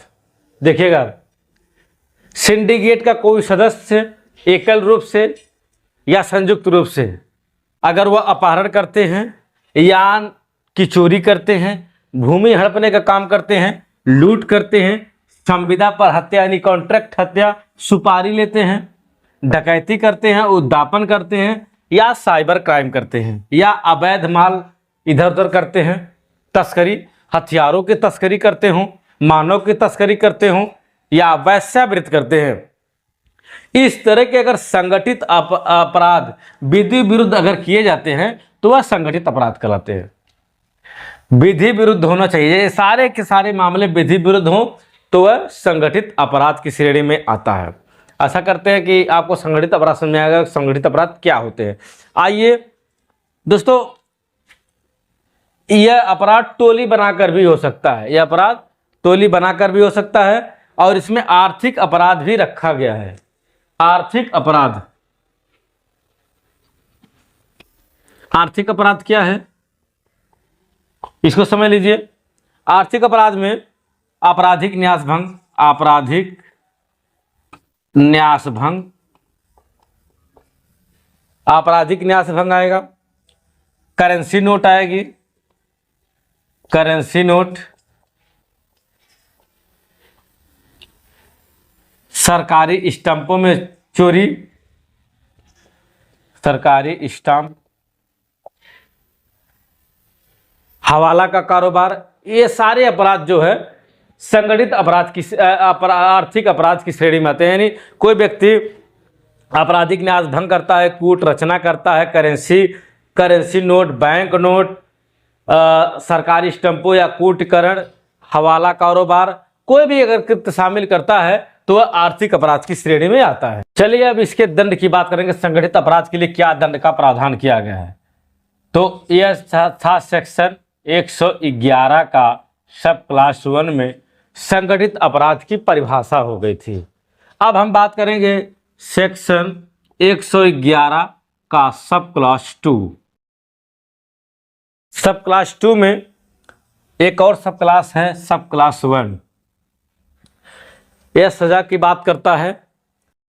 अगर संगठित अपराध करते हुए किसी की मृत्यु हो जाए, संगठित अपराध करते हुए किसी की मृत्यु हो जाए तब सजा की बात करेंगे। अगर इसमें तो मृत्युदंड या आजीवन कारावास है, और प्लस 10 लाख से कम जुर्माना भी नहीं होगा। बात समझ में आ रही है। अगर सेक्शन 111 का सब क्लास 2 का सब क्लास 1 कहता है संगठित अपराध करते हुए किसी की मृत्यु कारित हो जाए तब वह मृत्युदंड या आजीवन कारावास से दंडित किया जाएगा, और साथ ही साथ 10 लाख से कम का जुर्माना नहीं होगा। अब सब क्लास 2 में देखते हैं। सब क्लास 2 क्या कहता है, यह बात करता है मृत्युदंड। अगर कोई व्यक्ति इसके अलावा अन्य मामले में अगर कोई कृत्य करता है, यानी संगठित अपराध में ही मृत्यु ना हो, संगठित अपराध कारित करे लेकिन उसकी मृत्यु ना हो, अगर दूसरा कोई कार्य करता है तब ऐसे व्यक्ति को 5 वर्ष से लेकर आजीवन कारावास तक का दंड का प्रावधान किया गया है, और इसमें 5 लाख रुपए का जुर्माना रखा गया है, जो कि 5 लाख से कम नहीं होगा, ज़्यादा भले रहे, ठीक ना। यानी सेक्शन 111(2) कहता है सब क्लास 1 मृत्यु कारित हो जाए संगठित अपराध करते हुए तब मृत्युदंड आजीवन कारावास मिलेगा, 10 लाख का जुर्माना। अगर मृत्यु के सिवा कोई कार्य होता है तो 5 लाख से 5 साल का सजा या आजीवन कारावास, या और साथ ही साथ 5 लाख तक का जुर्माना भी हो सकता है। अब देखिए सेक्शन नंबर 111 का सब क्लास 3। सेक्शन नंबर 111 का सब क्लास 3 कहता है संगठित अपराध का दुष्प्रेरण या प्रयत्न करना या षड्यंत्र करना। अगर इस तरह कोई करता है, षड्यंत्र करता है, प्रयत्न करता है या दुष्प्रेरण करता है, कोई व्यक्ति षड्यंत्र करता है, प्रयत्न करता है या दुष्प्रेरण करता है संगठित अपराध का कोई भी सदस्य या टोली षड्यंत्र करता है, प्रयत्न करता है या दुष्प्रेरण करता है, अगर इस तरह का कोई कृत्य करता है तो ऐसे व्यक्ति को 5 साल से लेकर आजीवन कारावास तक की सजा है और साथ ही साथ 5 लाख रुपए तक जुर्माने का प्रावधान किया गया है। 5 लाख से कम नहीं होगा, ज़्यादा भले हो जाए। अब अगला सेक्शन है सेक्शन नंबर 111 का सब क्लास 4। सेक्शन 11 का सब क्लास कहता है कि संगठित अपराध का कोई सिंडिकेट सदस्य अगर अपराध करता है तब उसको 5 साल की सजा से लेकर आजीवन कारावास और साथ ही साथ 5 लाख रुपए तक का जुर्माना भी हो सकता है। सेक्शन नंबर 111 का सब क्लास 5। सेक्शन 111 का सब क्लास 5 कहता है संगठित करने वाला कोई व्यक्ति को अगर कोई छिपाता है, मान लीजिए कोई संगठित अपराध किया है और उसको कोई छिपाता है, तब ऐसे व्यक्ति को 5 साल से लेकर आजीवन कारावास तक की सजा का प्रावधान किया गया है और साथ ही साथ 5 लाख रुपए का जुर्माना है। लेकिन इसमें यह मामला पति पत्नी पर लागू नहीं होगा। अगर कोई पत्नी अपने पति को छुपाती है जो कि संगठित अपराध करके आया है, तब उसके लिए यह प्रावधान नहीं बनता है। सेक्शन नंबर 6, सेक्शन नंबर 111 का सब क्लॉज 6 यह बात करता है संगठित अपराध से अर्जित कोई संपत्ति को अपने कब्जे में रखेगा। संगठित अपराध से अर्जित कोई भी संपत्ति अगर कोई व्यक्ति अपने कब्जे में रखता है तब सेक्शन 111 का सब क्लॉज 6 में दंडित किया जाएगा। इसमें 3 साल से लेकर आजीवन कारावास है, 3 साल से लेकर आजीवन कारावास है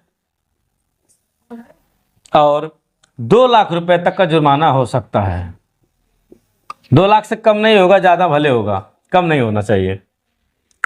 अब सेक्शन नंबर 111 का सब क्लॉज 7 यह बात करता है संगठित अपराध का कोई सिंडिकेट सदस्य अपने कब्जे में कोई संपत्ति रखा है और उसका लेखा जोखा ना दिया हो। बात को समझिए। सेक्शन 111 का सब क्लॉज 7 कहता है कि सिंडिकेट के कोई सदस्य की संपत्ति जो कि अवैध रूप से अर्जित की गई है, उस संपत्ति कोई दूसरा व्यक्ति रखा है और पकड़े जाने पर उसका लेखा जोखा नहीं सही से ना दे पाए, तब उसको सेक्शन नंबर 111 के सब क्लॉज 7 में दंडित किया जाएगा, जो कि 10 साल की सजा है और 1 लाख रुपए तक का जुर्माना हो सकता है, उससे कम का नहीं होगा। देखिए सेक्शन 111 का 2 कहता है कि अगर कोई व्यक्ति मृत्यु कारित करता है संगठित अपराध करते हुए तब दंड का प्रावधान करता है और उसके बाद कोई दूसरा कार्य करता है तब सेक्शन 2 में कहता है। सेक्शन 111(3) कहता है षड्यंत्र प्रयंत्र दुष्प्रेरण करता है तब सजा का प्रावधान किया गया है। सेक्शन 111(4) कहता है कि अगर कोई व्यक्ति कोई कृत्य करके, सेक्शन नंबर 4 क्या कहता है कि संगठित अपराध कोई सदस्य है वह उसको आजीवन कारावास दंडित किया जाएगा। सेक्शन नंबर 111 का 5 कहता है कि अगर संगठित अपराध के कोई अपराधी कोई व्यक्ति छिपाता है तो उसको दंड का प्रावधान करता है। सेक्शन 111 का सब क्लॉज 6 कहता है कि अगर कोई व्यक्ति संपत्ति को जो अर्जित संपत्ति है उसको अपने कब्जे में रखता है तो उसके लिए दंड का प्रावधान करता है। सेक्शन 111(7) कहता है कि अगर कोई व्यक्ति संगठित अपराध का कोई सिंडिकेट सदस्य जो कि अर्जित संपत्ति अवैध रूप से अर्जित संपत्ति को अपने कब्जे में रखता है और बाद में पता चलता है कि संपत्ति किसकी है, उसका लेखा जोखा नहीं दे पाता है, तब उसके लिए दंड का प्रावधान 111 का सेक्शन 7 करता है। आशा करते हैं कि आप सेक्शन 111 को पूरा कंप्लीट समझ में आ गया होगा, संगठित अपराध का पूरा समझ में आ गया होगा। दोस्तों आज हम बात करेंगे भारतीय न्याय संहिता BNS का सेक्शन 112। बहुत ही छोटा सा टॉपिक है, इसको जल्दी कवर कर लेंगे। तो BNS 112 सेक्शन क्या कहता है? यह दोस्तों छोटे संगठित अपराधों की बात करता है, यानी कोई ऐसा अपराध जो संगठन में होता हो, समूह में होता हो, टोली के रूप में होता है, वह छोटा संगठित अपराध कहलाता है। यह 112 में दिया गया है और इसके अंतर्गत कई सारी बातों को कंक्लूड किया गया है। तो 112 का सब सेक्शन 1, सेक्शन 112 का सब सेक्शन 1 इसकी परिभाषा की व्याख्या करता है। देखिए, जो कोई व्यक्ति समूह में, टोली में ब्लैक टिकट यानी ब्लैक टिकट की ब्लैकमेलिंग करता हो, पेपर में हेरा फेरी करता हो, यानी एग्जाम के दौरान कोई पेपर होता हो उसमें हेरा फेरी करता हो, झपटमारी करे, चोरी करे,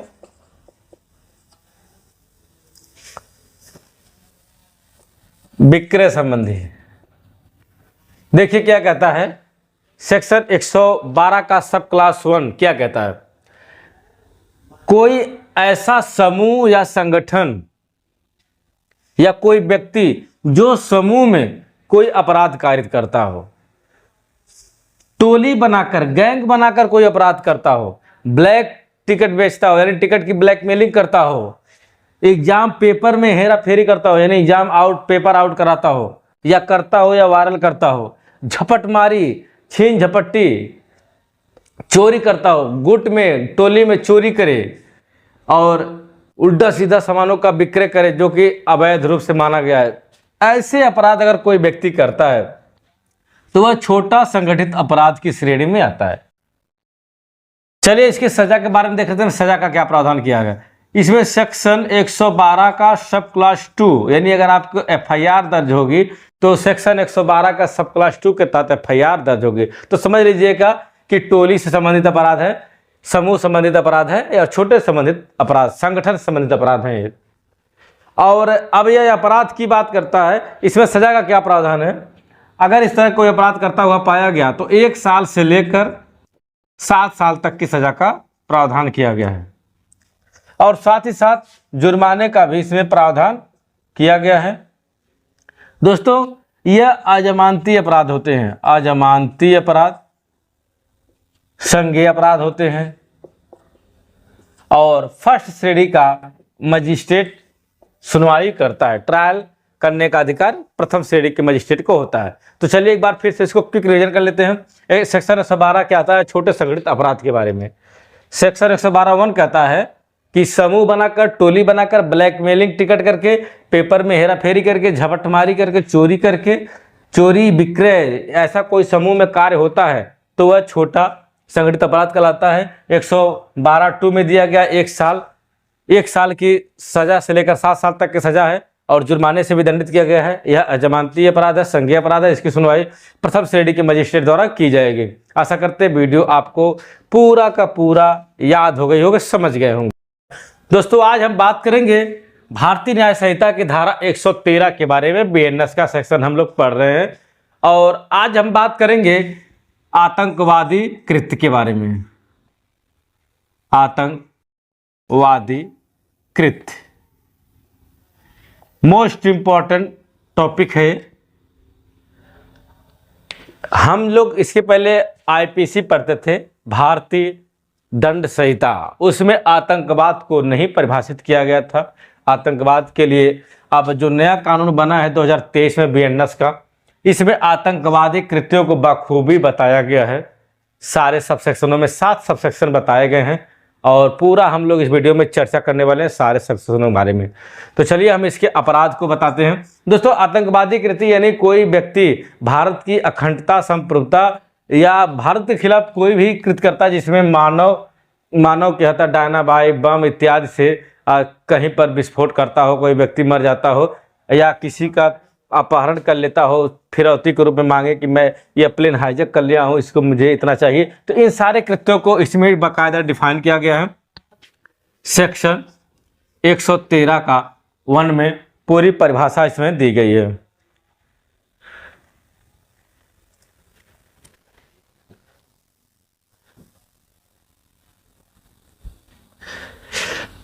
सेक्शन 1 में परिभाषा दी गई है आतंकवाद के बारे में पूरा डिटेल में और सेक्शन 113 का सब क्लास 2 हम लोग यहाँ से देखेंगे।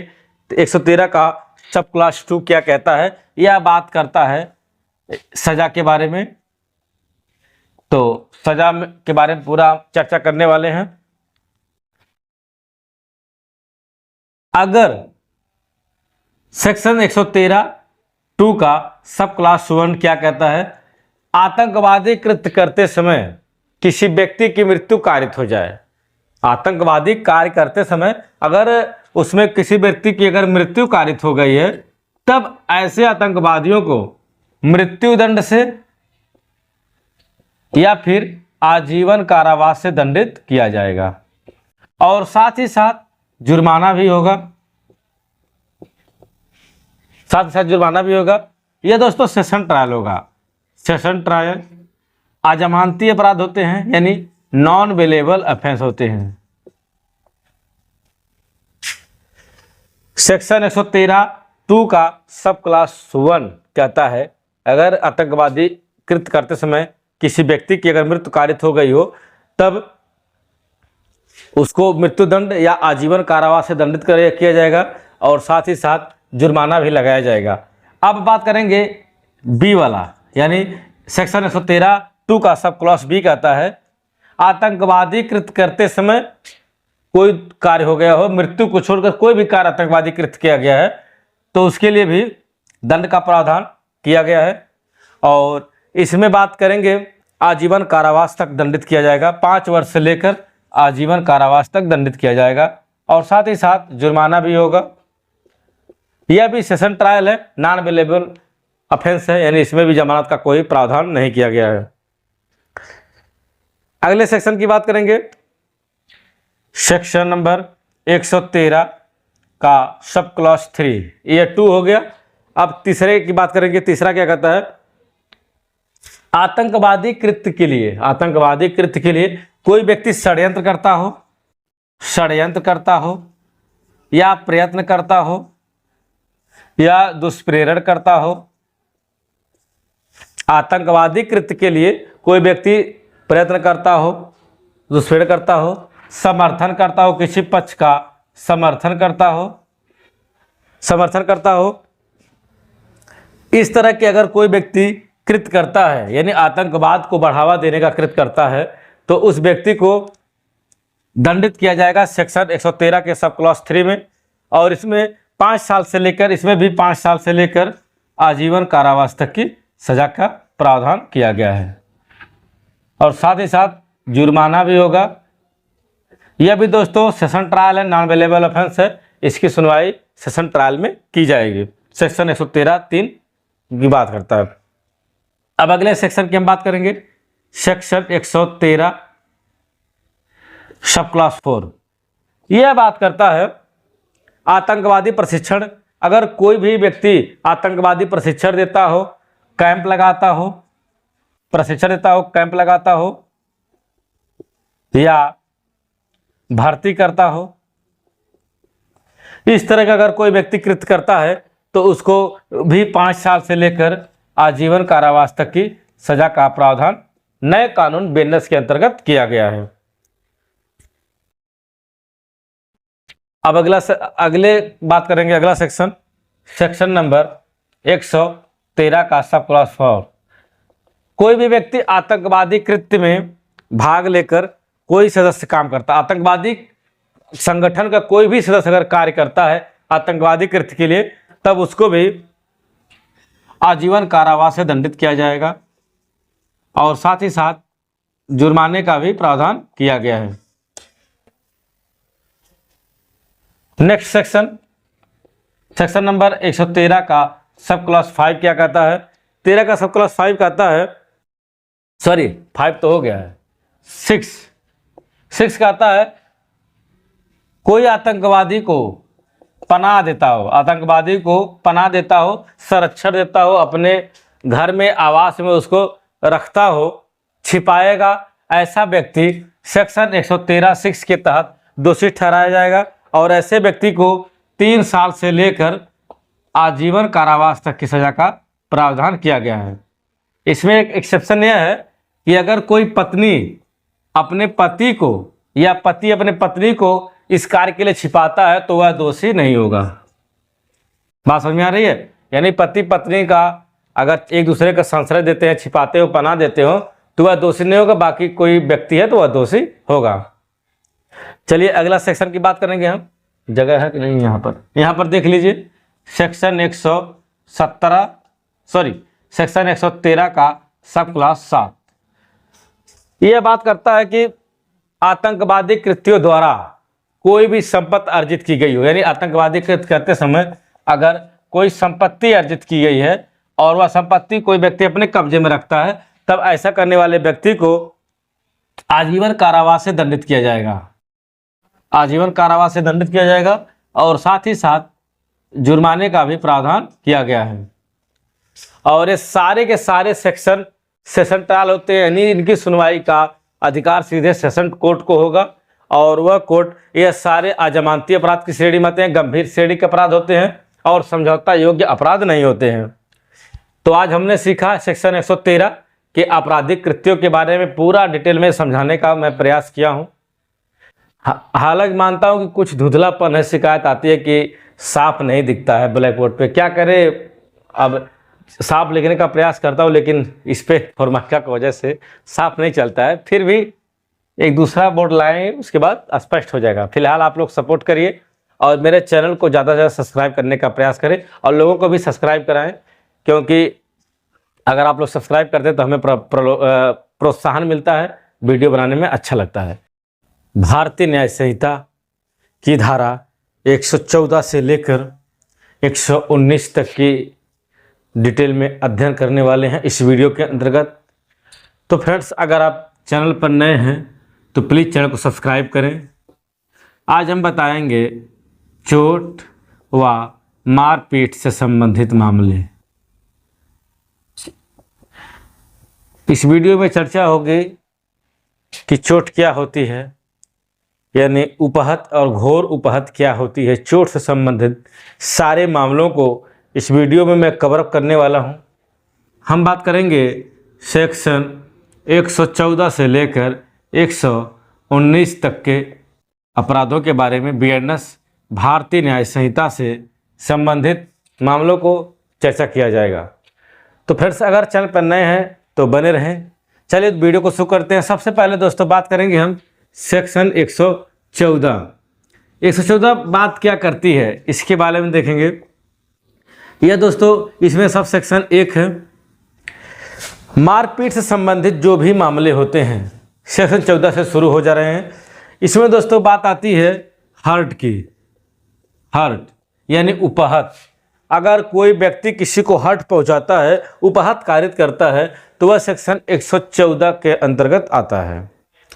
इसमें हो सकता है हर्ट मतलब शारीरिक पीड़ा होगी, शारीरिक पीड़ा हो सकती है, या उस व्यक्ति से मारने से रोगी हो जाए या अपंग वगैरह हो जाए। इस तरह का कोई कृत्य होता है तो उसको हर्ट समझा जाता है। अब इसको 114 में इतना सिर्फ दिया है कि किसी व्यक्ति को शारीरिक पीड़ा दिया जाए, कि रोगी हो जाए या अपंग हो जाए, वह सेक्शन 114 के अंतर्गत हर्ट की बात करता है। अब सेक्शन 115 की बात करेंगे हम। 115 यहाँ से कहानी शुरू होती है उपहत के बारे में। यह दोस्तों स्वेच्छा उपहत कारित करने की बात करता है। स्वेच्छा उपहत। स्वेच्छा उपहत का मतलब समझ रहे हैं, बहुत ही मामूली मारपीट। सेक्शन 115(1) में दिया है, 115(1) में दिया है इसकी परिभाषा, यानी किसी व्यक्ति को साधारण मारपीट की जाए। स्वेच्छा उपहत हल्की मामूली चोटें, जैसे एक चपेट, दो चपेट, एक लाठी, दो लाठी, इससे ऐसी चोट जिससे नॉर्मल चोट पहुंचती हो, वह सेक्शन 115(1) के अंतर्गत आता है। सेक्शन 115(2) की बात करेंगे हम। यही है दंड देने की बात करता है। सेक्शन 115(1) के अंतर्गत अगर कोई अपराध कारित किया गया, यानी एक थप्पड़, दो थप्पड़, एक डंडा, दो डंडा, मतलब मामूली चोटें अगर किसी व्यक्ति को पहुंचाई गई है, तो सेक्शन 115(2) के अंतर्गत दंड देने की बात करता है। और यह दंड दोस्तों 1 साल तक का हो सकता है, 1 साल की सजा हो सकती है, या जुर्माना हो सकता है, या फिर दोनों से दंडित किया जा सकता है। यह असंज्ञेय अपराध है, यानी इसमें एनसीआर ही दर्ज होता है। असंज्ञेय अपराध है, कोई भी मजिस्ट्रेट इसकी सुनवाई कर सकता है। यह समझौता योग्य अपराध भी होता है। अब बात की जाएगी सेक्शन नंबर 116। सेक्शन 116 क्या कहता है? यह ग्रीवियस हर्ट के बारे में बताता है, यानी घोर उपहत। अभी तो हमने पढ़ा स्वेच्छा उपहत, अब घोर उपहत की बात आती है। घोर उपहत, इसमें गंभीर चोट, अगर किसी व्यक्ति को मारने पीटने से गंभीर चोट आती है तो यह सेक्शन 116 के अंतर्गत इसको किया गया है। अब यह ग्रीवियस हर्ट में आता है। इसमें दोस्तों कौन कौन सी चोटें गंभीर हो सकती हैं? अगर कोई व्यक्ति इतना मारा पीटा है कि कोई व्यक्ति नपुंसक हो जाए,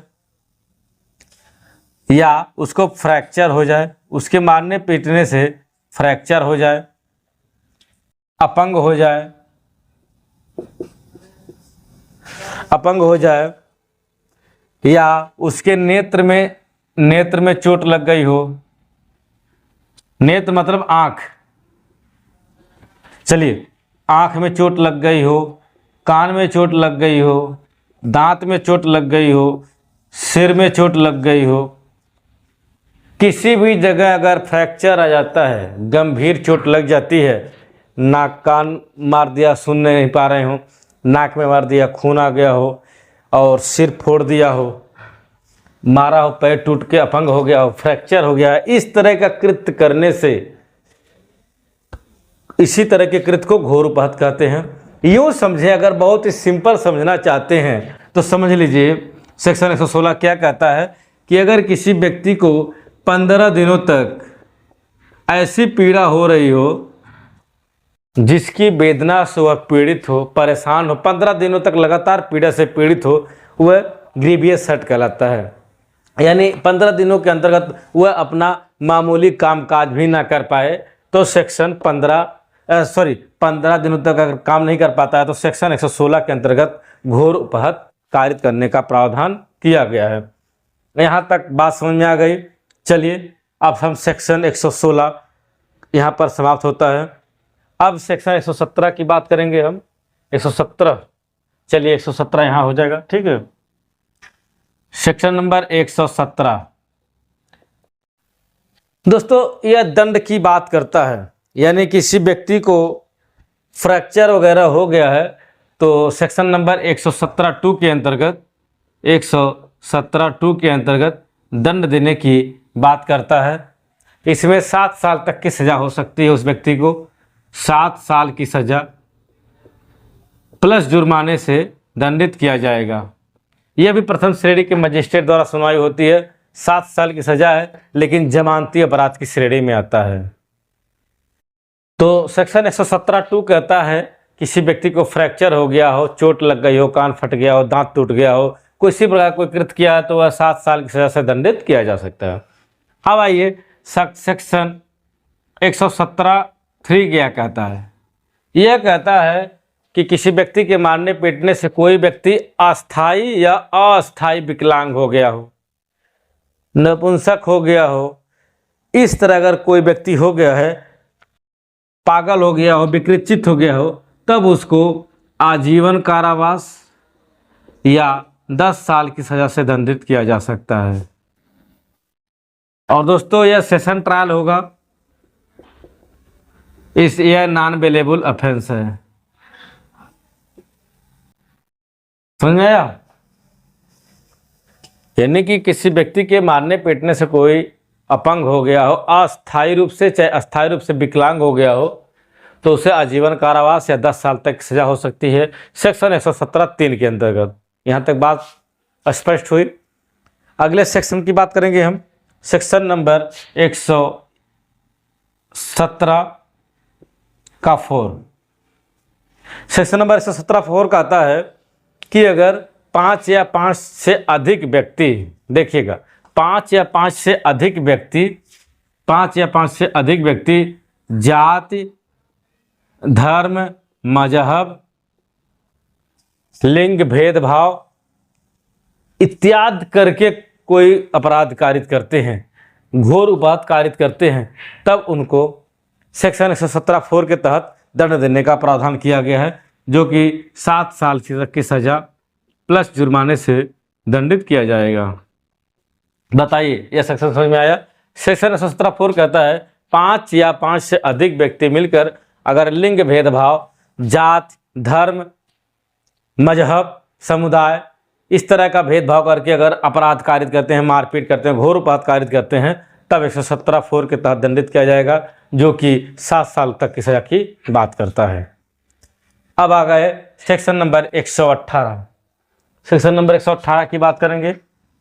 सेक्शन 118 सेक्शन 118 बात करता है खतरनाक हथियारों से किसी व्यक्ति को मारना या पीटना।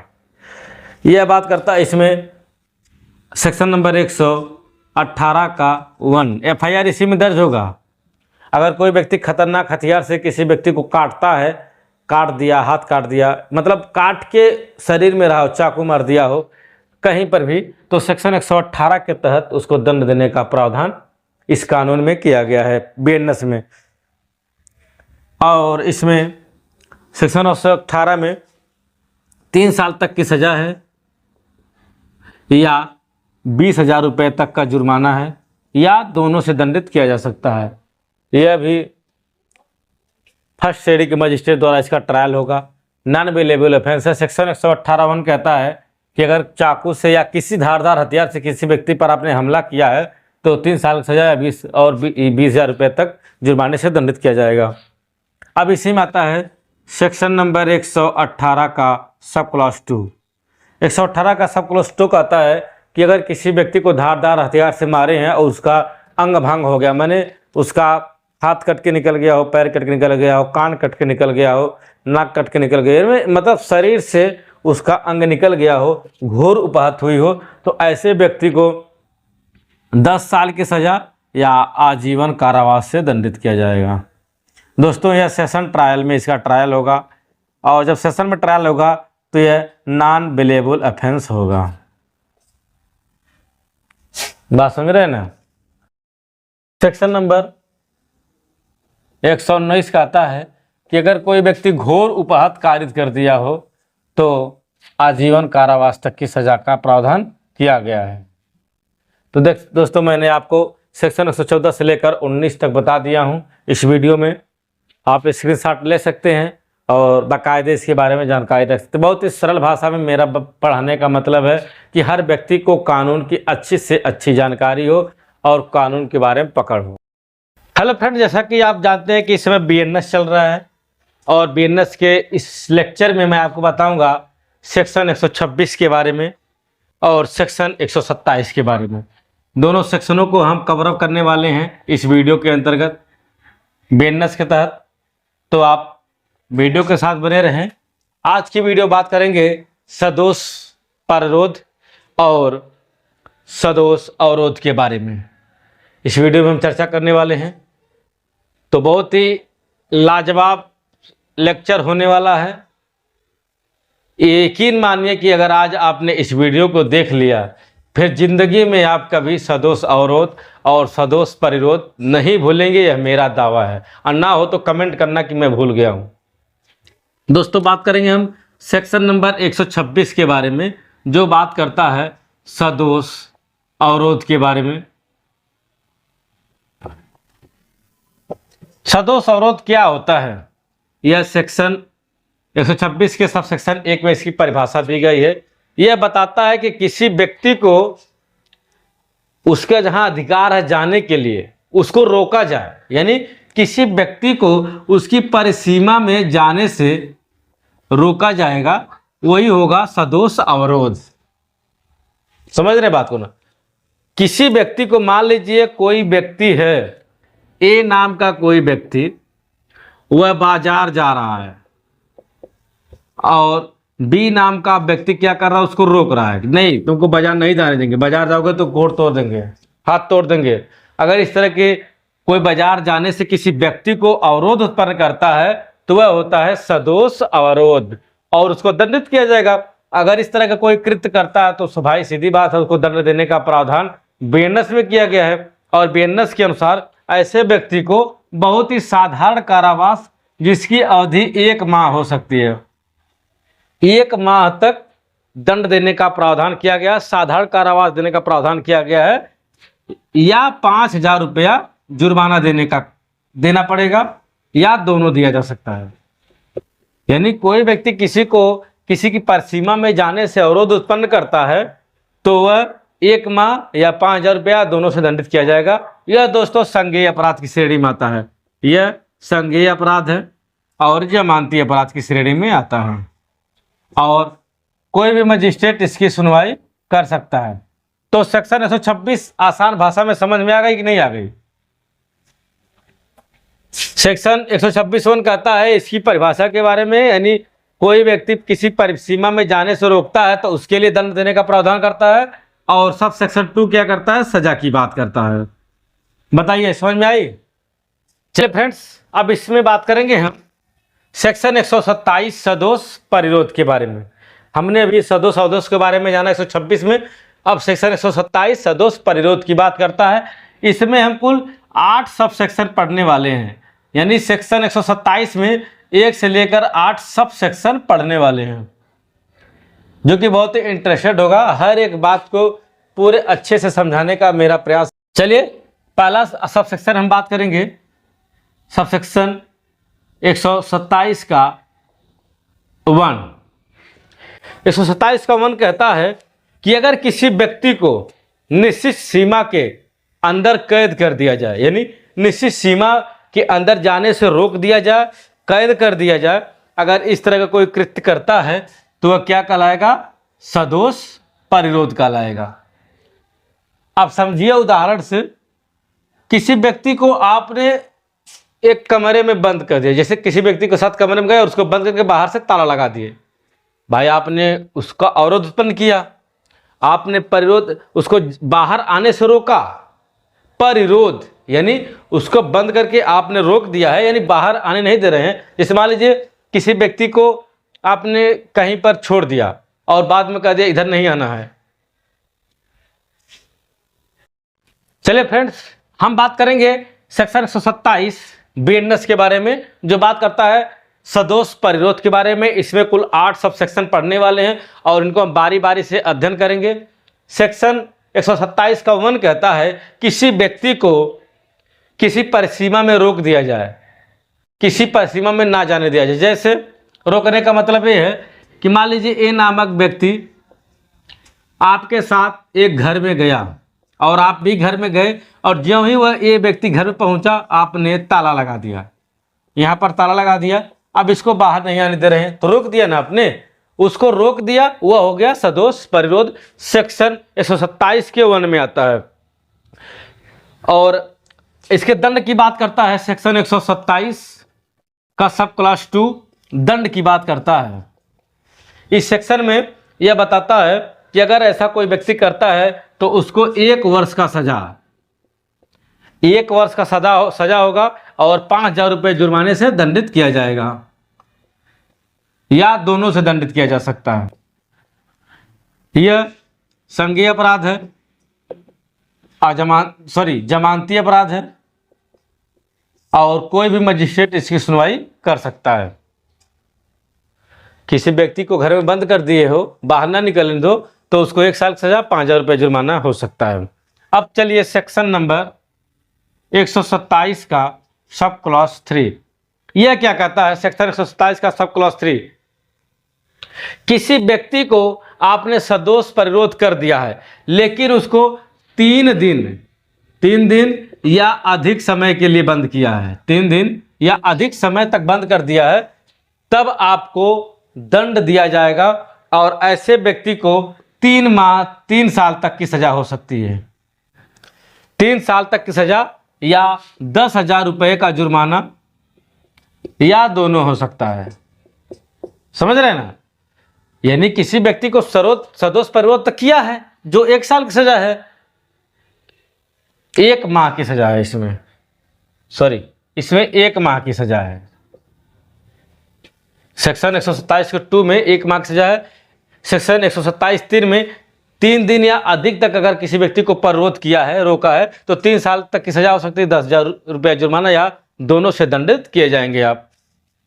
सेक्शन नंबर 127 का सब क्लॉज 4 यह कहता है कि अगर किसी व्यक्ति को आपने 10 दिन तक या उससे अधिक 10 दिन या उससे अधिक सदोष परिरोध किया है, तब ऐसे व्यक्ति को 5 साल तक की सजा हो सकती है। 5 साल सजा प्लस जुर्माना भी हो सकता है। यह दोस्तों अजमानती अपराध है, यानी 10 दिन तक किसी व्यक्ति को कैद करना अजमानती अपराध है, संज्ञेय अपराध है। फर्स्ट श्रेणी के मजिस्ट्रेट द्वारा इसकी सुनवाई की जा सकती है। सेक्शन 127 10 दिन तक से अधिक तक किसी व्यक्ति को आपने बंद किया है, सदोष अवरोध किया है, सदोष परिरोध किया है, तब वह 127 के अंतर्गत आपको सजा देने का प्रावधान किया गया है। अगला सेक्शन है सेक्शन 127 का सब क्लॉज 5। सेक्शन 127 का सब क्लॉज 5 कहता है कि अगर किसी व्यक्ति को आपने बंद किया है, सदोष परिरोध किया है, उसके बाद उसको पता करने के लिए रिट दाखिल हो जाती है, यानी आप नहीं छोड़ रहे हो और रिट दाखिल हो गई और आप जानते हैं कि मेरे खिलाफ रिट दाखिल हो गई, फिर भी उस व्यक्ति को आप नहीं छोड़ रहे हैं, इतने बड़े दबंग हो गए हैं कि रिट दाखिल होने के बाद भी आप उसको नहीं छोड़ रहे हैं, तब आपको उपरोक्त धाराओं के साथ साथ 2 साल की सजा होगी और साथ ही साथ जुर्माना भी होगा। करिए दबंगई। आप अगर रिट जानने के बावजूद भी नहीं छोड़ रहे हैं तो करिए, 2 साल की सजा लीजिए, और जो जिसमें बंद किए हैं जितने दिन तक, उसकी भी सजा का प्रावधान इसमें किया गया है। अब बात करेंगे सेक्शन 127 का सब क्लॉज 6। दोस्तों दिख रहा है ना? हाँ दिख रहा है। यह कहता है अगर सदोष अवरोध इस तरह से किया गया हो कि आपके किसी हितबद्ध व्यक्ति को पता ना चले या लोक सेवक को पता ना चल पाए, तब यानी आप किसी को जानकारी नहीं होने दे रहे हो, अगर इस तरह से आपने सदोष परिरोध किया है, तब आपको 3 साल की सजा प्लस जुर्माना हो सकता है। सेक्शन 127 में यही बताया गया, सेक्शन 127 के 6 में बताया गया है कि किसी व्यक्ति को आपने बंद किया है और उसके बाद सदोष परिरोध किया, उसके बाद आप चाह रहे हैं कि उसके परिजनों को ना पता चले या किसी पुलिस अधिकारी या किसी को ना पता चले, तब आपको 3 साल तक की सजा और जुर्माने से दंडित किया जाएगा। सेक्शन नंबर 127 का दिख रहा है, सेक्शन नंबर 127 का सब क्लॉज 7 हो गया 7। यह देखो बात करता है कि सदोष परिरोध अगर आप किसी ऐसे व्यक्ति को किए हैं कि उसके हितबद्ध कोई व्यक्ति से आप मूल्यवान वस्तु प्राप्त कर सकते हैं, यानी जिसको बंद किए हैं या कब्जा किए हैं, परिरोध किए हैं, उससे क्या चाहते हैं, मूल्यवान उससे वस्तु प्राप्त कर ले, मूल्यवान धन प्राप्त कर लें, अवैध बात की जानकारी रख लें या कोई ऐसी जानकारी जिससे अपराध हो जाए, इस तरह का कोई काम करें, उसको मजबूर कर दें ऐसा कोई कृत्य करने के लिए, इस तरह से परिरोध आपने किया है, तो ऐसे व्यक्ति को 3 साल की सजा प्लस जुर्माने से दंडित किया जाएगा। यह भी जमानती अपराध की श्रेणी में आता है। चलिए अगले सेक्शन की तरफ बढ़ते हैं। यहाँ पर सेक्शन 127 का आखिरा सब सेक्शन 128 दिख रहा है ना, 128 सेक्शन 127 का आखिरा सेक्शन 127 का सब सेक्शन 128 यह बात करता है कि किसी ऐसे व्यक्ति का आपने सदोष परिरोध किया है जिसके हितबद्ध व्यक्ति को या परिरुद्ध व्यक्ति के कोई जानकारी लेना चाहते हो, कोई सूचना लेना चाहते हो या कोई मजबूरी से कोई संपत्ति लेना चाहते हो, अपराध का पता चल सके, इस तरह का कोई कृत्य करना चाहते हैं, दावा कर सकते हैं, मांग कर सकते हैं, इस तरह का अगर कोई भी आपने कृत्य किया है तो ऐसे व्यक्ति को भी कितना होगा, 3 साल की सजा प्लस जुर्माना दंडित किया जाएगा। यह भी फर्स्ट श्रेणी के मजिस्ट्रेट द्वारा सुनवाई होगी और जमानती अपराध की श्रेणी में आएगा, संज्ञेय अपराध की श्रेणी में आएगा। तो मैंने जितना भी सेक्शन बताया 127 का टोटल संज्ञेय अपराध है। इसमें एक सब सेक्शन है, सेक्शन हेलो फ्रेंड्स, दोस्तों आज मेरे पास एक केस आई थी और वो केस ये थे कि एक व्यक्ति थे, वो ठेला पे सामान वगैरह ढोते थे ठेले से। तो उनका ठेला वह खड़ा करके साइड में गए और कोई काम करने लगे। इतने में कोई व्यक्ति आया, उनका ठेला लेकर चला गया। तो उन्होंने दरखास्त दिया थाने पर। तो थाने में बीएनएस का सेक्शन 303(2) के तहत मामला दर्ज कर लिया गया थाने पर। और चूंकि पता नहीं था कि कौन व्यक्ति लेकर गया था, इसलिए अज्ञात के खिलाफ एफआईआर दर्ज हुई। अज्ञात में एफआईआर दर्ज हो जाती है और वो व्यक्ति घबरा गया कि ये 303(2) क्या है। मैंने तो चोरी की रिपोर्ट करवाई थी, यह मेरे को समझ नहीं आ रहा है। तो मैंने उनको समझाया कि ये नए कानून के तहत, भारतीय न्याय संहिता के तहत एफआईआर दर्ज हुई है और 303(2) के तहत चोरी का मुकदमा होता है। और जो अज्ञात वाला मामला है, जब विवेचना होगी, जो अभियुक्त होगा, एक्यूज होगा, वह पकड़ा जाएगा, तब पता चलेगा कि फला व्यक्ति ने चोरी किया है। तो आइए हम आज इस वीडियो में डिस्कस करेंगे कि सेक्शन 303(2) क्या है, ताकि आपके सामने कोई समस्या ऐसी ना आने पाए, इसका ध्यान रखा जाए। दोस्तों, सेक्शन 303(2) को समझने से पहले हमको समझना होगा 303 सेक्शन 1। अगर हम 1 को समझे रहेंगे तो 303(2) को समझने में हमको कुछ करना नहीं पड़ेगा, बहुत आसानी से हम समझ जाएंगे। दोस्तों, यह कहता है, भारतीय न्याय संहिता की धारा 303(1) कहती है चोरी की परिभाषा। इसके अनुसार अगर कोई व्यक्ति किसी दूसरे व्यक्ति के कब्जे से उसकी चल संपत्ति बेईमानी पूर्वक अपने कब्जे में ले लेता है, तो वह क्या कहलाता है? चोरी कहलाता है, थेफ्ट कहलाता है। अब किसी के कब्जे से संपत्ति लेना और वह अभी बेईमानी पूर्वक आशय से, इसको हमें समझना पड़ेगा कुछ उदाहरणों के माध्यम से, तब समझ में आ जाएगा। जैसे मेरी जेब में एक कलम है और कोई व्यक्ति मेरे सामने ही ले लेता है कुछ लिखने के लिए, तो यह चोरी नहीं होगी, क्योंकि इसमें मेरी सहमति बेशक नहीं है, मेरे कब्जे से बेशक लिया हो, लेकिन उसकी बेईमानी उसमें नहीं है। वो लिखकर फिर मेरे सामने ही वापस कर देगा, तो बेईमानी नहीं है। तो हम समझेंगे कुछ उदाहरण के माध्यम से कि चोरी के लिए क्या क्या तत्व होने चाहिए और कौन कौन से मामले बनेंगे। देखिए, पहला एक्सप्लेनेशन में हम इसको समझने का प्रयास करेंगे। मान लीजिए कोई जमीन से जुड़ी हुई संपत्ति है। अगर जमीन से जुड़ी हुई कोई वस्तु है आपकी, तो क्या उसको बोलेंगे? चल संपत्ति, अचल संपत्ति बोलेंगे। अचल संपत्ति यानी ऐसी संपत्ति जिसको हम एक स्थान से दूसरे स्थान तक ना ले जा पाए, उनको अचल संपत्ति कहते हैं। अब जमीन से कोई वस्तु जुड़ी हुई है, तो हम उसको ले जा पाएंगे? किसी के घर चोरी करना हो तो कर पाएंगे? नहीं कर पाएंगे।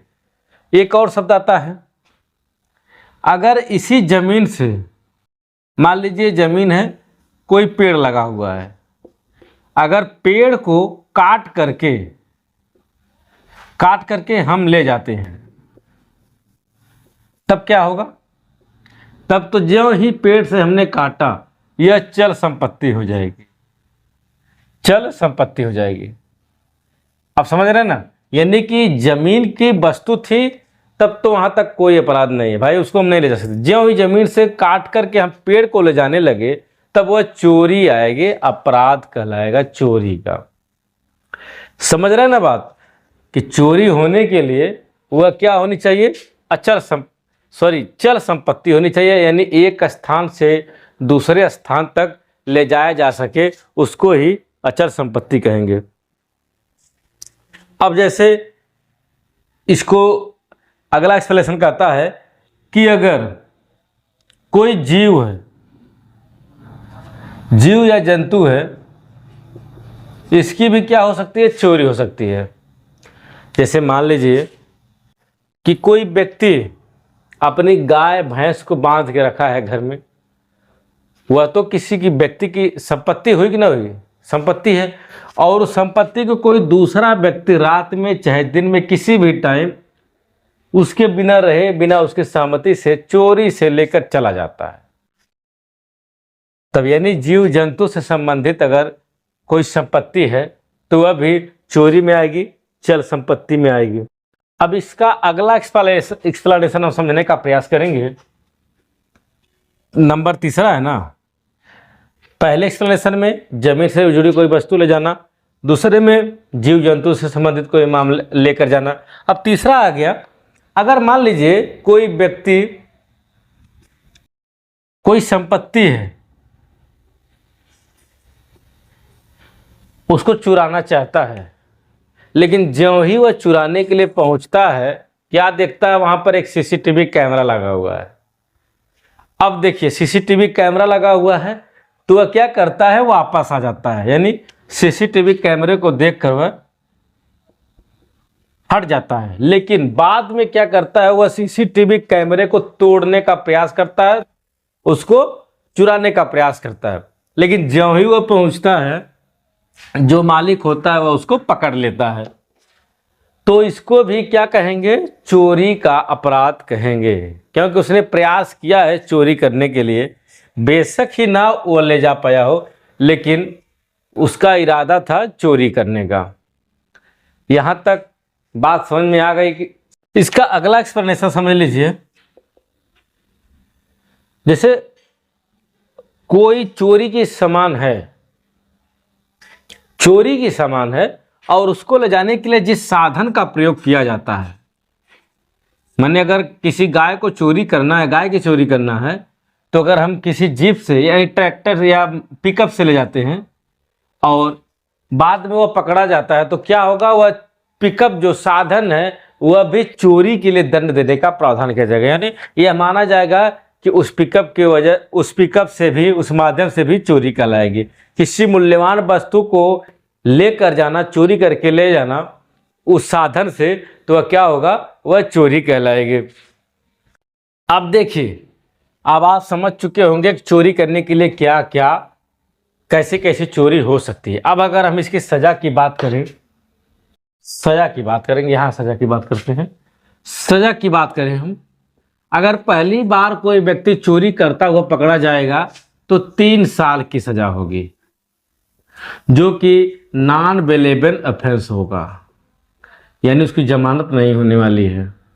यह संज्ञेय अपराध होगा और इसकी सुनवाई फर्स्ट श्रेणी के मजिस्ट्रेट द्वारा की जाएगी।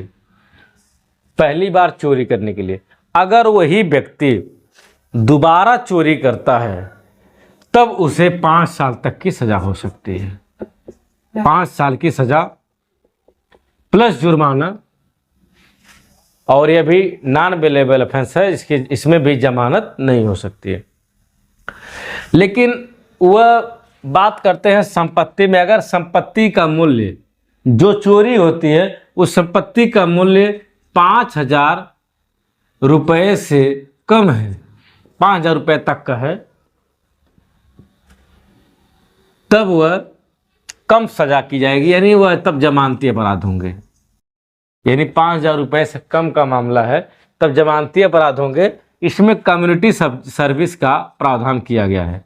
कम्युनिटी सर्विस यानी उनको सामाजिक सेवा कोई कराई जाएगी कि चलो भाई तुमने चोरी किया है और कम लौटा भी दिया जो सामान लिया था, तो तुमको सामुदायिक सेवा कराई जाएगी, कहीं सफाई करवाई जाएगी, किसी प्रकार का उसको काम दिया जा सकता है कम्युनिटी सर्विस के अंतर्गत। यानी 5,000 से कम तक के मामले को जमानती श्रेणी में रखा गया है। बहुत ही अच्छा काम हुआ भाई, गलती से कोई चोरी कर लिया है तो उसको सुधरने का मौका दिया जाना चाहिए। तो मुझे लगता है कि आज का कंसेप्ट 303(2) वाला क्लियर हो गया होगा। जो सजा की बात है, सजा बात करेंगे 303(2) में सजा की बात करता है, यानी चोरी के लिए दंड की बात करता है 303(2). तो फिलहाल आज की वीडियो में इतना ही, मिलेंगे किसी अन्य वीडियो में। तब तक के लिए दोस्तों जय